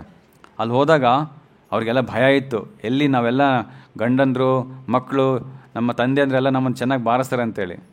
ಆದರೆ ಹೋದ ತಕ್ಷಣ ಅವ್ರಿಗೆ ತಂದೆ ಮಕ್ಕಳು ಗಂಡಸರೆಲ್ಲ ಸ್ವಾಗತ ಮಾಡ್ತಾರೆ. ಸ್ವಾಗತ ಮಾಡಿ ಆಗ ಬ್ರಾಹ್ಮಣರು ಅವ್ರು ಹೇಳ್ತಾರೆ, ನಾವು ಇಲ್ಲಿ ಕುಂತ್ಕೊಂಡು ಓಂ ಶ್ರೀಂ ನಾರಾಯಣ ಸ್ವಾಹ ವಾಸುದೇವಾಯ ಸ್ವಾಹ ಅಂತ ಹೇಳ್ತಿದ್ದೀವಿ, ಆದರೆ ಆ ಸಾಕ್ಷಾತ್ ನಾರಾಯಣ ವಾಸುದೇವ ಬಂದು ಕೇಳಿದಾಗ ನಾವು ಕೊಡ್ತಾನೆ ಇಲ್ಲ ತಿನ್ನಲಿಕ್ಕೆ. ಆ ಬೆಂಕಿಯಲ್ಲಿ ಹಾಕ್ತಿದ್ದೀವಿ, ತುಪ್ಪ ಸುರಿತಾ ಇದ್ದೀವಿ, ಅದು ಸುರಿತಾ ಇದ್ದೀವಿ, ಅದೇ ವಾಸುದೇವ ನಾರಾಯಣ ಬಂದು ಕೇಳ್ತಾನೆ ಕೊಡ್ರಪ್ಪ ಸ್ವಲ್ಪ ತಿನ್ನಕ್ಕಂತಂದ್ರೆ ಇಲ್ಲ ನೀನು ಕೊಡೋದಿಲ್ಲ ಅಂತ ಹೇಳ್ತಾರೆ. ಹೆಂಗೆ ಅಂದರೆ ಈ ಹಾವಿಗೆ ಪಾಪ ಹೊಟ್ಟೆಸ್ಕೊಂಡ್ಬಂದು ಸ್ವಲ್ಪ ಹಾಲು ಕೊಡೋದನ್ನ ಕೊಡೋದಿಲ್ಲ, ಅಲ್ಲಿ ಪಕ್ಕದಲ್ಲಿರ್ತಕ್ಕ ಕಲ್ಲುಗಳು ಸುಮ್ಮನೆ ಹಾಕ್ತಾ ಇರ್ತೀವಿ, ಅಭಿಷೇಕದ ಮೇಲೆ ಅಭಿಷೇಕ ಮಾಡ್ತಾ ಇರ್ತೀವಿ. ಅದೇ ಹಾವು ಬಂದು ಸ್ವಲ್ಪ ಹಾಲು ಕೊಡ್ರೆ ಬಂದರೆ ಕೊಡೋದಿಲ್ಲ, ಹೌದಾ? ಅದೇ ಥರನೇ ಇದು ಭಕ್ತಿ. ಹಾಗಾಗಿ ಅವ್ರಿಗೆ ಒಂದು ಅರಿವು ಬರುತ್ತೆ, ನಾವು ತಪ್ಪು ಮಾಡಿದ್ವಿ, ನಾವು ಈ ಥರ ಮಾಡಬಾರ್ದಿತ್ತು. ಕೃಷ್ಣನೇ ಬಂದು ಕೇಳಿರ್ತಕ್ಕಂಥ ಇನ್ನೇನಿದೆ, ಯಜ್ಞಪುರುಷ ಕೃಷ್ಣ, ಅವನು ಬಂದು ಕೇಳಿರ್ತಕ್ಕಂಥ ಕೃಷ್ಣ ನಾವು ಕೊಡಲಿಲ್ಲವಲ್ಲ ಅಂತೇಳಿ ಅವ್ರು ಪಶ್ಚಾತ್ತಾಪ ಪಡ್ತಾರೆ. ಆಗ ಅವ್ರು ಹೇಳ್ತಾರೆ, ಏನು, ದಿಗ್ಜನ್ಮ ನ ಸ್ತ್ರಿವಿದ್ ಯತ್ ಯದ್, ನಾವು ಪಟ್ಕೊಂಡಿರ್ತಕ್ಕಂಥ 3 ಜನ್ಮಗಳು. 3 ಜನ್ಮ ಅಂದರೆ ಯಾವುದು? ಫಸ್ಟು ನಮ್ಮ ಒಂದು ದೇಹ ಪಡ್ಕೊಂಡಿರ್ತಕ್ಕಂಥ ಜನ್ಮ. 2ನೇ ಜನ್ಮ ನಾವು ಹರಿನಾಮ ದೀಕ್ಷೆ, ಗುರುಗಳ ಒಂದು ಸಂಘಕ್ಕೆ ಬಂದಾಗ ಸಿಗ್ತಕ್ಕಂಥ ದೀಕ್ಷೆ, ಅದು 2ನೇ ಜನ್ಮ. 3ನೇ ಜನ್ಮ ಅಂದರೆ ಬ್ರಾಹ್ಮಣ ದೀಕ್ಷೆ, ಯಾವಾಗ ನಾವು ಯಜ್ಞಗಳನ್ನ ಮತ್ತು ಆಚಾರಗಳನ್ನ ಮಾಡಲಿಕ್ಕೆ ನಮಗೆ ಅವಕಾಶ ಸಿಗುತ್ತೋ ಅದು 3ನೇ ಜನ್ಮ ಅಂತ ಕರೀತಾರೆ. ಇವರು ಬ್ರಾಹ್ಮಣರು ಹೇಳ್ತಾರೆ, ನಮ್ಮ ಈ ತ್ರಿವೃತ್ ಈ 3 ಜನ್ಮಗಳು ನಮಗೆ ಯೂಸ್ಲೆಸ್ ಆಗೋಗ್ಬಿಡ್ತು. ಅಷ್ಟೇ ಅಲ್ಲ, ದಿಗ್ ವ್ರತಂ, ನಾವು ಮಾಡಿರ್ತಕ್ಕಂತಹ ತಪಸ್ಸು ಅದು ಕೂಡ ಯೂಸ್ಲೆಸ್. ದಿಗ್ ಬಾಹು ಜಾಷ್ಟಂ, ನಾವು ತಿಳ್ಕೊಂಡಿರ್ತಕ್ಕಂಥ ಜ್ಞಾನ ಅದು ಕೂಡ ವೇಸ್ಟೇ. ದಿಕ್ ಕುಲಂ, ನಾವು ಹುಟ್ಟಿರ್ತಕ್ಕಂತಹ ಶ್ರೇಷ್ಠವಾದ ಬ್ರಾಹ್ಮಣ ಕುಲ ಅದು ಕೂಡ ನಮಗೆ ವೇಸ್ಟೇ ಆಗೋಯ್ತು. ಅಷ್ಟೇ ಅಲ್ಲ, ದಿಕ್ರಿಯ ದಾಕ್ಷ್ಯಂ. ನಾವು ಎಷ್ಟು ಕಾರ್ಯಗಳಲ್ಲಿ ನಿಪುಣರಾಗಿದ್ದರೂ ಕೂಡ ಅದು ಯೂಸ್ಲೆಸ್ ಆಗೋಯ್ತು. ಯಾಕೆಂತಂದರೆ ವಿಮುಖ್ಯಾಯೇತ್ ಅಧೋಕ್ಷಜೆ. ಅದು ಅಧೋಕ್ಷಜೆ ಅಂದರೆ ಕೃಷ್ಣ. ಅವನು ನಮ್ಮ ಕಣ್ಣಿಗೆ ಅಕ್ಷಕ್ಕೆ ಕಾಣ್ತಕ್ಕಂಥ ವ್ಯಕ್ತಿ ಅಧೋಕ್ಷಜ ಕೃಷ್ಣ. ಕೃಷ್ಣನಿಗೆ ನಾವು ವಿರುದ್ಧವಾಗಿ ಮಾಡಿದ್ರೆ ನಾವು ಏನೇ ಮಾಡಲಿ, ನೀವು ಎಂಥ ಕುಲದಲ್ಲಿ ಹುಟ್ಟಿರಲಿ, ಎಷ್ಟೇ ಜ್ಞಾನ ಪಡ್ಕೊಂಡಿರ್ಬೋದು, ನೀವು ಎಷ್ಟೇ ಬ್ರಾಹ್ಮಣ ಮತ್ತು ದೀಕ್ಷೆಗಳನ್ನು ಪಡ್ಕೊಂಡಿರ್ಬೋದು, ಉಪಯೋಗಕ್ಕಿಲ್ಲ ಅಂತ ಬ್ರಾಹ್ಮಣರು ಸರ್ಟಿಫೈ ಮಾಡ್ತಾರೆ. ಯಾರು ಈ ಬ್ರಾಹ್ಮಣ ಯಾರು ಯಜ್ಞದಲ್ಲಿ ತೊಡಗಿರ್ತಾರೆ ಅವರು. ಹಾಗಾಗಿ ನಾವು ಏನೇ ಕೆಲಸ ಮಾಡಿದ್ರೂ ಕೂಡ ನಾವು ಭಗವಂತನ ಇಚ್ಛಾರೂಪವಾಗಿ ಇಚ್ಛಾನುಗುಣವಾಗಿ ಮಾಡಬೇಕು. ಆಗ ಅದೊಂದು ಏನು ಅನುಕೂಲಸ್ಯ ಸಂಕಲ್ಪ ಪ್ರತಿಕೂಲಸ್ಯ ವರ್ಜನಂ. ಅನುಕೂಲ ಸಂಕಲ್ಪ ಅಂತಂದರೆ ಕೃಷ್ಣ ಹೇಗೆ ಹೇಳಿದ ಅದನ್ನು ಅದೇ ಥರ ಮಾಡಬೇಕು. ಪ್ರತಿಕೂಲಸ್ಯ ವರ್ಜನಂ, ನಮಗೆ ಯಾವುದು ಹೇಳಿಲ್ವೋ ಕೃಷ್ಣ ಅದನ್ನು ಬಿಟ್ಬಿಡಬೇಕು. ಆಗ ಆ ಒಂದು ಸೇವೆಯನ್ನು ಭಗವಂತ ಸ್ವೀಕಾರ ಮಾಡ್ತಾನೆ. ನೀವು ಅಂದ್ಕೊಂಡಿರ್ಬೋದು ಏಕಾದಶಿ ದಿನ ಭಗವಂತ ಕೊಡ್ತೀನಿ ನಾನು ಏನು ಧಾನ್ಯಗಳನ್ನ ದವಸನ ಕೊಡ್ತೀನಿ. ಆಯಿತು ಕೊಡಿ, ಭಗವಂತ ಪರವಾಗಿಲ್ಲ, ಆದರೆ ನೀವು ತಿನ್ನಬಾರ್ದು ಕಂಡೀಷನ್ ಕೃಷ್ಣ ಹೇಳಿದ್ದಾರೆ. ಬಟ್ ಇಲ್ಲ ನಾವು ತಿಂತೀವಿ ಅಂತಂದರೆ ಅದು ಪ್ರತಿಕೂಲಸ್ಯ, ಅದನ್ನು ಬಿಡಬೇಕು. ಯಾಕಂದರೆ ಯಾವುದೋ ಒಂದು ಕಾರಣಾಂತರಗಳಿಂದ ಅದರ ಹೇಳಿರ್ತಾರೆ, ಅದನ್ನು ಫಾಲೋ ಮಾಡಬೇಕು. ಹಾಗಾಗಿ ಈ ಒಂದು ಭಾಗವತದಲ್ಲಿ ಬರ್ತಕ್ಕಂಥ ಪ್ರಸಂಗ ಏನಂತಂದರೆ, ಇಲ್ಲಿ ಒಂದು ಯಾರು ಹಸು ಭೂದೇವಿ ಒಂದು ಹಸುವಿನ ರೂಪ ಪಡ್ಕೊಂಡು, ಮತ್ತು ಧರ್ಮರಾಯ ಒಂದು ಎತ್ತಿನ ರೂಪ ಪಡ್ಕೊಂಡು, ಒಬ್ಬ ಕಲಿಪುರುಷ ತುಂಬ ಕಪ್ಪಾಗಿರ್ತಕ್ಕಂಥ ಬಟ್ಟೆಗಳನ್ನ ಧರಿಸ್ಕೊಂಡು ಆ ಹಸುವಿನ 3 ಕಾಲುಗಳನ್ನ ಕತ್ತರಿಸಿ ಒಂದೇ ಕಾಲು ನಿಂತ್ಕೊಂಡಿರ್ತಕ್ಕಂಥ ಒಂದು ಹಸು ಆ ಕಾಲು ಕೂಡ ಬಾರಿಸ್ತಾ ಇರ್ತಾನೆ. ಆಗ ಅಲ್ಲಿ ಬರ್ತಕ್ಕಂಥ ಪರೀಕ್ಷಿತ್ ಮಹಾರಾಜ್ ಕೇಳ್ತಾರೆ, ಗೊತ್ತು ಪರೀಕ್ಷಿತ್ ಮಹಾರಾಜಿಗೆ ಈ ಒಂದು ಕೆಲಸ ಮಾಡ್ತಿರ್ತಕ್ಕಂಥ ವ್ಯಕ್ತಿ ಕಲಿಪುರುಷನೇ. ಕಲಿಪುರುಷ ನಿಂತ್ಕೊಂಡಿರ್ತಾನೆ, ಕೈಯಲ್ಲಿ ಖಡ್ಗ ಇರುತ್ತೆ, ಕತ್ತರಿಸಿರ್ತಾನೆ ಕಾಲುಗಳ್ನ. ಆದರೂ ಕೂಡ ಕೇಳ್ತಾನೆ ಯಾರು ಪರೀಕ್ಷಿತ್ ಮಹಾರಾಜ್, ಈ ಕೆಲಸ ಮಾಡ್ತಿರ್ತಕ್ಕಂಥ ವ್ಯಕ್ತಿ ಯಾರು ನಿನಗೆ ಅಂತ ಕೇಳಿದಾಗ ಆ ಎತ್ತು ಹೇಳುತ್ತೆ, ಗೊತ್ತಲ್ವಾ ಇಲ್ಲೇ ಇದೆ ನೋಡಿ ಪಕ್ಕದಲ್ಲಿ ಅಂತ ನಾವು ಹೇಳ್ಬಿಡ್ತಾ ಇದ್ವಿ.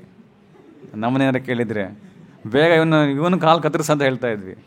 ಆದರೆ ಆ ಎತ್ತು ಹೇಳೋದಿಲ್ಲ, ಪರೀಕ್ಷಿತ್ ಮಹಾರಾಜ್ ಇಲ್ಲಿ ಏನಾಗ್ತಿದೆ ಅಂತಕ್ಕಂಥದ್ದನ್ನು ನೀನೇ ನಿನ್ನ ಸ್ವಇಚ್ಛೆ ಸ್ವಬುದ್ಧಿಯಿಂದ ವಿಮರ್ಶಿಸಿ ನೀನೇ ಡಿಸೈಡ್ ಮಾಡು, ನಾನೇನು ಹೇಳೋಕ್ಕೋಗಲ್ಲ, ಇನ್ಮೇಲೆ ಯಾರ ಮೇಲೆ ನಾನು ಚಾಡಿ ಹೇಳೋಕ್ಕೋಗಲ್ಲ ಅಂತ ಹೇಳುತ್ತೆ.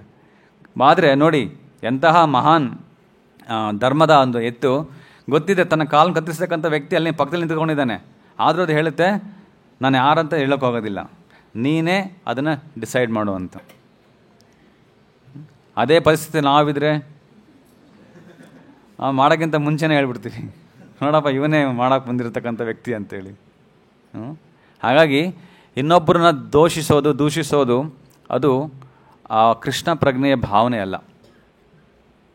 ಅದನ್ನು ನಾವು ಎಷ್ಟು ಕಡಿಮೆನೋ ಅಷ್ಟು ಕಡಿಮೆ ಮಾಡಬೇಕು. ಯಾರೋ ಏನೋ ಮಾಡಿರ್ತಕ್ಕಂಥ ತಪ್ಪು, ಮಾಡಿದವರ ಪಾಪ ಆಡಿದವರ ಬಾಯಲ್ಲಿ ಅನ್ನೋ ಥರ ನಮಗೆ ಬಂದ್ಬಿಡುತ್ತೆ. ಅದು ಯಾರೋ ಮಾಡಿರ್ತಾನೆ ಏನೋ ತಪ್ಪು ಕೆಲಸ, ಅದನ್ನು ನಾವೇನಾದರೂ ಇನ್ನೊಬ್ರಿಗೆ ಹೇಳಿದ್ರೆ ನಮಗೆ ಬರುತ್ತೆ ಆ ಪಾಪದ ಭಾಗ. ಹೇಗೆ 7 ಜನಕ್ಕೆ ಪ್ರಾಣಿ ಹತ್ಯೆ ಮಾಡದೆ ಬರುತ್ತಲ್ವೋ ಅದೇ ಥರನೇ ಇಲ್ಲಿ ಬರುತ್ತೆ. ಒಮ್ಮೆ ಒಬ್ಬ ರಾಜ ಇಡೀ ಸಮಸ್ತ ಪ್ರಜೆಗಳಿಗೆ ಚೆನ್ನಾಗಿ ಅಡುಗೆ ಮಾಡಿಸಿ ಒಂದು ಒಳ್ಳೆ ದೊಡ್ಡದಾಗಿ ಊಟದ ಔತಣ ನಾವು ಕೊಡಿಸೋಣ ಅಂತ ಕರೆಸ್ತಾನೆ ಎಲ್ರಿಗೂ. ಸೊ ಎಲ್ಲರೂ ಬರ್ತಾರೆ, ಜೋರಾಗಿ ಅಡುಗೆ ನಡೀತಾ ಇರುತ್ತೆ. ಆಗ ಅಡುಗೆ ಮಾಡಬೇಕಾದ್ರೆ ಅಲ್ಲಿ ಒಂದು ಗರುಡ ಮೇಲ್ಗಡೆ ಹೋಗ್ತಾ ಇರುತ್ತೆ. ಆ ಗರುಡ ಒಂದು ಹಾವನ್ನು ಹಿಡ್ಕೊಂಡು ಹೋಗ್ತಾ ಇರುತ್ತೆ. ಹೋಗಬೇಕಾದ್ರೆ ಆ ಹಾವಿನ ಬಾಯಿಂದ ವಿಷ ಕಾರಿ ಸೀದಾ ಅಡುಗೆ ಪಾತ್ರೆಗೆ ಬಿದ್ದುಬಿಡುತ್ತೆ. ಆಗ ಅಡುಗೆ ಮಾಡ್ತಕ್ಕಂಥ ವ್ಯಕ್ತಿ ಅಡುಗೆ ಮಾಡ್ತಾನೆ ನಾರ್ಮಲಾಗಿ.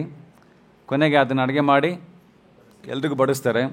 ಬಡಿಸಿದ್ಮೇಲೆ ಅಡುಗೆ ತಿಂದಿರ್ತಕ್ಕಂಥ ಪ್ರಜೆಗಳು ಅದರಲ್ಲಿ ಸ್ವಲ್ಪ ಜನ ಆ ಒಂದು ವಿಷಯದ ಒಂದು ಪ್ರಭಾವದಿಂದ ಮೃತಪಟ್ಬಿಡ್ತಾರೆ, ಸಾವುಪಡ್ತಾರೆ. ಅವಾಗ ಎಲ್ರಿಗೂ ಆಶ್ಚರ್ಯ, ಏನಿದು ರಾಜ ನಮಗೆ ಕರೆದು ಊಟ ಮಾಡಿ ಕೊಡಿಸ್ತೀನಿ ಅಂತಂದರೆ ಈ ಥರ ನಮಗೆ ವಿಷ ಕೊಟ್ಬಿಟ್ನಲ್ಲ ಅಂತ ಅವ್ರಿಗೆಲ್ರಿಗೂ ದುಃಖ. ಬಟ್ ಯಾರೂ ಅದ್ರ ಬಗ್ಗೆ ಜಾಸ್ತಿ ಹೇಳೋಕ್ಕೆ ಹೋಗಲ್ಲ, ಯಾಕಂದರೆ ರಾಜ ಯಾರು ತಪ್ಪಾಗಿದೆ ಎಲ್ಲಿ ತಪ್ಪಾಗಿದೆ ಗೊತ್ತಾಗ್ತಾ ಇಲ್ಲ. ಆಯಿತು, ಹಂಗೆ ಆ ಒಂದು ವಿಷಯ ಆಯಿತು. ಕೊನೆಗೆ ಆ ಚಿತ್ರಗುಪ್ತ ಅಲ್ಲ, ಇಷ್ಟು ಜನ ಸಾವಾಗೋಯಿತು, ಇದು ಯಾರಿಗೆ ಪನಿಷ್ಮೆಂಟ್ ಕೊಡೋದು? ಈಗ ಅಡುಗೆ ಮಾಡಿರ್ತಕ್ಕಂಥ ಅವ್ನಿಗೆ ಗೊತ್ತಿಲ್ಲ ವಿಷಯ ಬಿದ್ದಿರೋದು. ಆಯಿತು, ಗರುಡಿಗೆ ಏನು ಗೊತ್ತಲ್ಲ, ಕೆಳಗಡೆ ವಿಷಯ ಅಲ್ಲಿ ಅಡುಗೆ ನಡೀತಾ ಇದೆ ಅಂತೇಳಿ ಅದ್ರ ಪಾದಿಗಳು ಹೋಗ್ತಾ ಇದೆ ಅಷ್ಟೇ. ಹಾವಿಗೇನು ಗೊತ್ತು, ನಾನು ಕರೆಕ್ಟಾಗಿ ಎಕ್ಸಾಕ್ಟಾಗಿ ಇದೇ ಆ್ಯಂಗಲಲ್ಲಿ ಬಿಟ್ಟರೆ ಡ್ರಾಪ್ ಸೀದಾ ಹೋಗಿ ಬೀಳುತ್ತೆ ಅಂತ ಏನು ಗೊತ್ತು? ಅದ್ರ ಪಾಡಿಗೆ ಅದು ವಿಷ ಕಾರಿದೆ. ರಾಜ ಪಾಪ ಎಲ್ರಿಗೂ ಖುಷಿಗೋಸ್ಕರ ಅಡುಗೆ ಮಾಡಿಸಿದ್ದಾನೆ, ಪ್ರಜೆಗಳು ತಮ್ಮ ಒಂದು ಖುಷಿಗೋಸ್ಕರ ಬಂದು ತಿಂತಾ ಇದ್ದಾರೆ. ಹೀಗಾದರೆ ಇಲ್ಲಿ ಯಾರಿಗೋಸ್ಕರ ಈ ಒಂದು ಮಾಡಿರ್ತಕ್ಕಂಥ ತಪ್ಪು, ಈ ಒಂದು ಶಿಕ್ಷೆ ಯಾರಿಗೆ ಕೊಡಬೇಕು ಅನ್ನೋ ಒಂದು ತಾರತಮ್ಯ ಯಾರಿಗೆ? ಚಿತ್ರಗುಪ್ತನಿಗೆ. ಕಾಯ್ತಾ ಇರ್ತೇನೆ, ಆಯಿತು ನೋಡೋಣ ಏನಾದ್ರು ಮಾಡೋಣ ಇದಕ್ಕೆ ಅಂತೇಳಿ. ಆಗ ಒಬ್ಬ ವ್ಯಕ್ತಿ ಬರ್ತಾನೆ ಒಬ್ಬ ರಾಜನ ಮೀಟ್ ಮಾಡಲಿಕ್ಕೆ. ಆ ಒಂದು ರಾಜನ ಒಂದು ಇದಕ್ಕೆ ಬಂದಾಗ ಅರಮನೆಗೆ ಹೋಗ್ಲಿಕ್ಕೆ ಗೊತ್ತಿರಲ್ಲ ದಾರಿ. ಅಲ್ಲಿ ಒಬ್ಬ ವ್ಯಕ್ತಿ ಕೇಳ್ತಾನೆ, ಇಲ್ಲಿ ಅರಮನೆಗೆ ಹೋಗ್ಲಿಕ್ಕೆ ಯಾವ ದಾರಿ ಅಂತ ಕೇಳಿದಾಗ, ಓ ರಾಜ ನೋಡೋಕೆ ಬಂದಿದ್ದೀಯಾ, ಆಯಿತು ಹೀಗೆ ಹೋಗ್ಬಿಟ್ಟು ಸ್ಟ್ರೇಟ್ ಹೋಗ್ಬಿಟ್ಟು ರೈಟ್ ತೊಗೊಳಪ್ಪ, ಸೀದಾ ಅರಮನೆಗೆ ಹೋಗ್ತೀಯಾ ಅಂತ ಹೇಳ್ತಾನೆ. ಆದರೆ ಒಂದು ಮಾತು ಅಂತ ಹೇಳ್ತಾನೆ, ಏನು ಅಂತಾನೆ, ಹುಷಾರಾಗಿರು, ರಾಜ ಏನಾದರೂ ಅಡುಗೆ ಮಾಡಿಕೊಟ್ರೆ ತಿನ್ನೋಕೆ ಹೋಗ್ಬೇಡ ಅಂತ ಹೇಳ್ತಾನೆ. ಯಾಕಪ್ಪ ಏನಾಯ್ತು ಅಂದರೆ, ಓ ನಿನಗೆ ಗೊತ್ತಿಲ್ವಾ, ಮೊನ್ನೆ ತಾನೇ ಈ ಥರ ಅಡುಗೆ ಮಾಡಿಸಿ ಎಷ್ಟೊಂದು ಜನಕ್ಕೆ ವಿಷ ಉಣಿಸ್ಬಿಟ್ಟು ಸತ್ತೋಗ್ಬಿಟ್ರು ಅಂತ ಹೇಳ್ತಾನೆ. ಚಿತ್ರಗುಪ್ತ ಅದಕ್ಕೋಸ್ಕರ ಕಾಯ್ತಾ ಇದ್ದ. ನೋಡಪ್ಪ, ಈ ಒಂದು ತಪ್ಪು ಮಾಡಿರ್ತಕ್ಕಂಥದ್ದು ಯಾರೂ ಅಲ್ಲ, ಈ ತಪ್ಪಿನ ಶಿಕ್ಷೆ ನೀನೇ ಅನುಭವಿಸು ಅಂತೇಳಿ ಎಲ್ಲ ಶಿಕ್ಷೆನೂ ಸೀದಾ ಅವನಿಗೆ ಕೊಟ್ಬಿಡ್ತಾನೆ. ಯಾರು? ಆಡಿರ್ತಕ್ಕಂಥ ವ್ಯಕ್ತಿಗೆ. ಇದು ಕೇವಲ ಕಥೆ ಅಲ್ಲ, ಇದು ಪುರಾಣದಲ್ಲಿರ್ತಕ್ಕಂಥ ಪ್ರಮಾಣ. ಹಾಗಾಗಿ ಈ ಒಂದು ಪ್ರಮಾಣ ನಾವು ಸ್ವೀಕರಿಸಿ ನಾವು ಎಚ್ಚೆತ್ಕೋಬೇಕು. ಯಾರ್ಯಾರೋ ತಪ್ಪು ಮಾಡೋದು ಸಹಜ, ಟು ಹೆರ್ ಈಸ್ ಹುಮ್ಯಾನ್ ಅಂತ ಕರೀತಾರೆ. ತಪ್ಪು ಮಾಡೋದು ಎಲ್ಲರೂ ಸಹಜ. ಆದರೆ ಆ ತಪ್ಪು ಮಾಡಿದ್ದನ್ನು ಇನ್ನೊಬ್ಬರಿಗೆ ಹೋಗಿ ನಿಂದನೆ ಮಾಡೋದು, ಏಳ್ಸೋದು, ಚಾಡಿ ಹೇಳೋದು, ಆ ಥರ ಮಾಡಿದ್ರೆ ಅದರ ಅರ್ಧ ಭಾಗ ನಮಗೆ ಬರುತ್ತೆ. ಸೊ ಹಾಗಾಗಿ ಆ ಒಂದು ಅದ್ಭುತವಾದಂಥ ಒಂದು ಗುಣವನ್ನು ನಾವು ಈ ಒಂದು ಹಸುವಿನ ಎತ್ತಿನ ರೂಪದಲ್ಲಿರ್ತಕ್ಕಂಥ ಧರ್ಮವನ್ನು ನೋಡಿ ಕಲಿಬೇಕು. ತನ್ನ ಪಕ್ಕದಲ್ಲೇ ಇರ್ತಕ್ಕಂತಹ ಒಬ್ಬ ಕಟುಕ ಕಲಿಪುರುಷನ ನೋಡಿದ್ರೆ ಕೂಡ ಅದು ಹೇಳುತ್ತೆ, ನನಗೆ ಗೊತ್ತಿಲ್ಲ ಯಾರು ಮಾಡಿದ್ದಾರೆ ಅಂತ ಹೇಳುತ್ತೆ. ಆ ಒಂದು ಭಾವನೆಯನ್ನು, ಅಷ್ಟೊಂದು ಗುಣವನ್ನು ಬೆಳೆಸ್ಕೋಬೇಕು. ಅದು ಸಾಧ್ಯ ಯಾವಾಗಂದರೆ ಯಾರು ಕೃಷ್ಣ ಪ್ರಜ್ಞೆಯಲ್ಲಿ ಬೆಳೀತಾರೆ. ಕೃಷ್ಣ ಪ್ರಜ್ಞೆ ಬೆಳಿಬೇಕಂದ್ರೆ ಏನು ಮಾಡಬೇಕು? ನಾವೆಲ್ಲ ಪ್ರತಿದಿನ ಹರೇ ಕೃಷ್ಣವನ್ನು ಜಪ ಮಾಡಬೇಕು. ಹರೇ ಕೃಷ್ಣ ಕೃಷ್ಣ ಕೃಷ್ಣ ಹರೇ ಹರೇ, ಹರೇ ರಾಮ ರಾಮ ರಾಮ ಹರೇ ಹರೇ. ಯಾರೋ ಒಂದು ಈ 108 ಬಾರಿ ಪ್ರತಿದಿನ ಹರೇ ಕೃಷ್ಣ ಜಪವನ್ನು ಪ್ರತಿದಿನ ಚಾಚು ತಪ್ಪದೆ ಮಾಡ್ತಾರೆ, ಅವರಿಗೆ ಎಲ್ಲ ದೈವಿ ಗುಣಗಳು ಅವರಿಗೆ ಆಟೋಮೆಟಿಕ್ಕಾಗಿ ಬರುತ್ತೆ. ಆಗ ನಾವು ಏನೇ ಸಮಸ್ಯೆಗಳು ಬಂದ್ರೂ, ಏನೇ ತೊಂದರೆಗಳಾದ್ರೂ, ಏನೇ ನ್ಯೂನತೆಗಳಿದ್ರೂ ಕೂಡ ನಾವು ಅದನ್ನು ಜಾಸ್ತಿ ಸೀರಿಯಸ್ ಆಗಿ ತೊಗೊಳಕ್ಕೆ ಹೋಗಲ್ಲ. ಅದನ್ನು ನಾವು ಈಸಿಯಾಗಿ ತೊಗೊಂಡು ನಮ್ಮ ಈ ಒಂದು ಭೌತಿಕ ಜೀವನವನ್ನು ಸುಗಮವಾಗಿ ಪಾರು ಮಾಡ್ಬೋದು ಅಂತ ಹೇಳಿ ಇವತ್ತಿನ ಒಂದು ಭಾಗವತಂ ಕ್ಲಾಸ್ನ ಮುಗಿಸೋಣ. ಶ್ರೀಮದ್ ಭಗವದ್ಗೀತಾ ಕೀ, ಶ್ರೀಮದ್ ಭಾಗವತಂ ಕೀ, ವಿಶ್ವಗುರು ಶ್ರೀಲ ಪ್ರಭುಪಾದ ಕೀ, ನಿತಾಯ ಗೌರ ಪ್ರೇಮಾನಂದೇ ಹರಿ ಓಂ.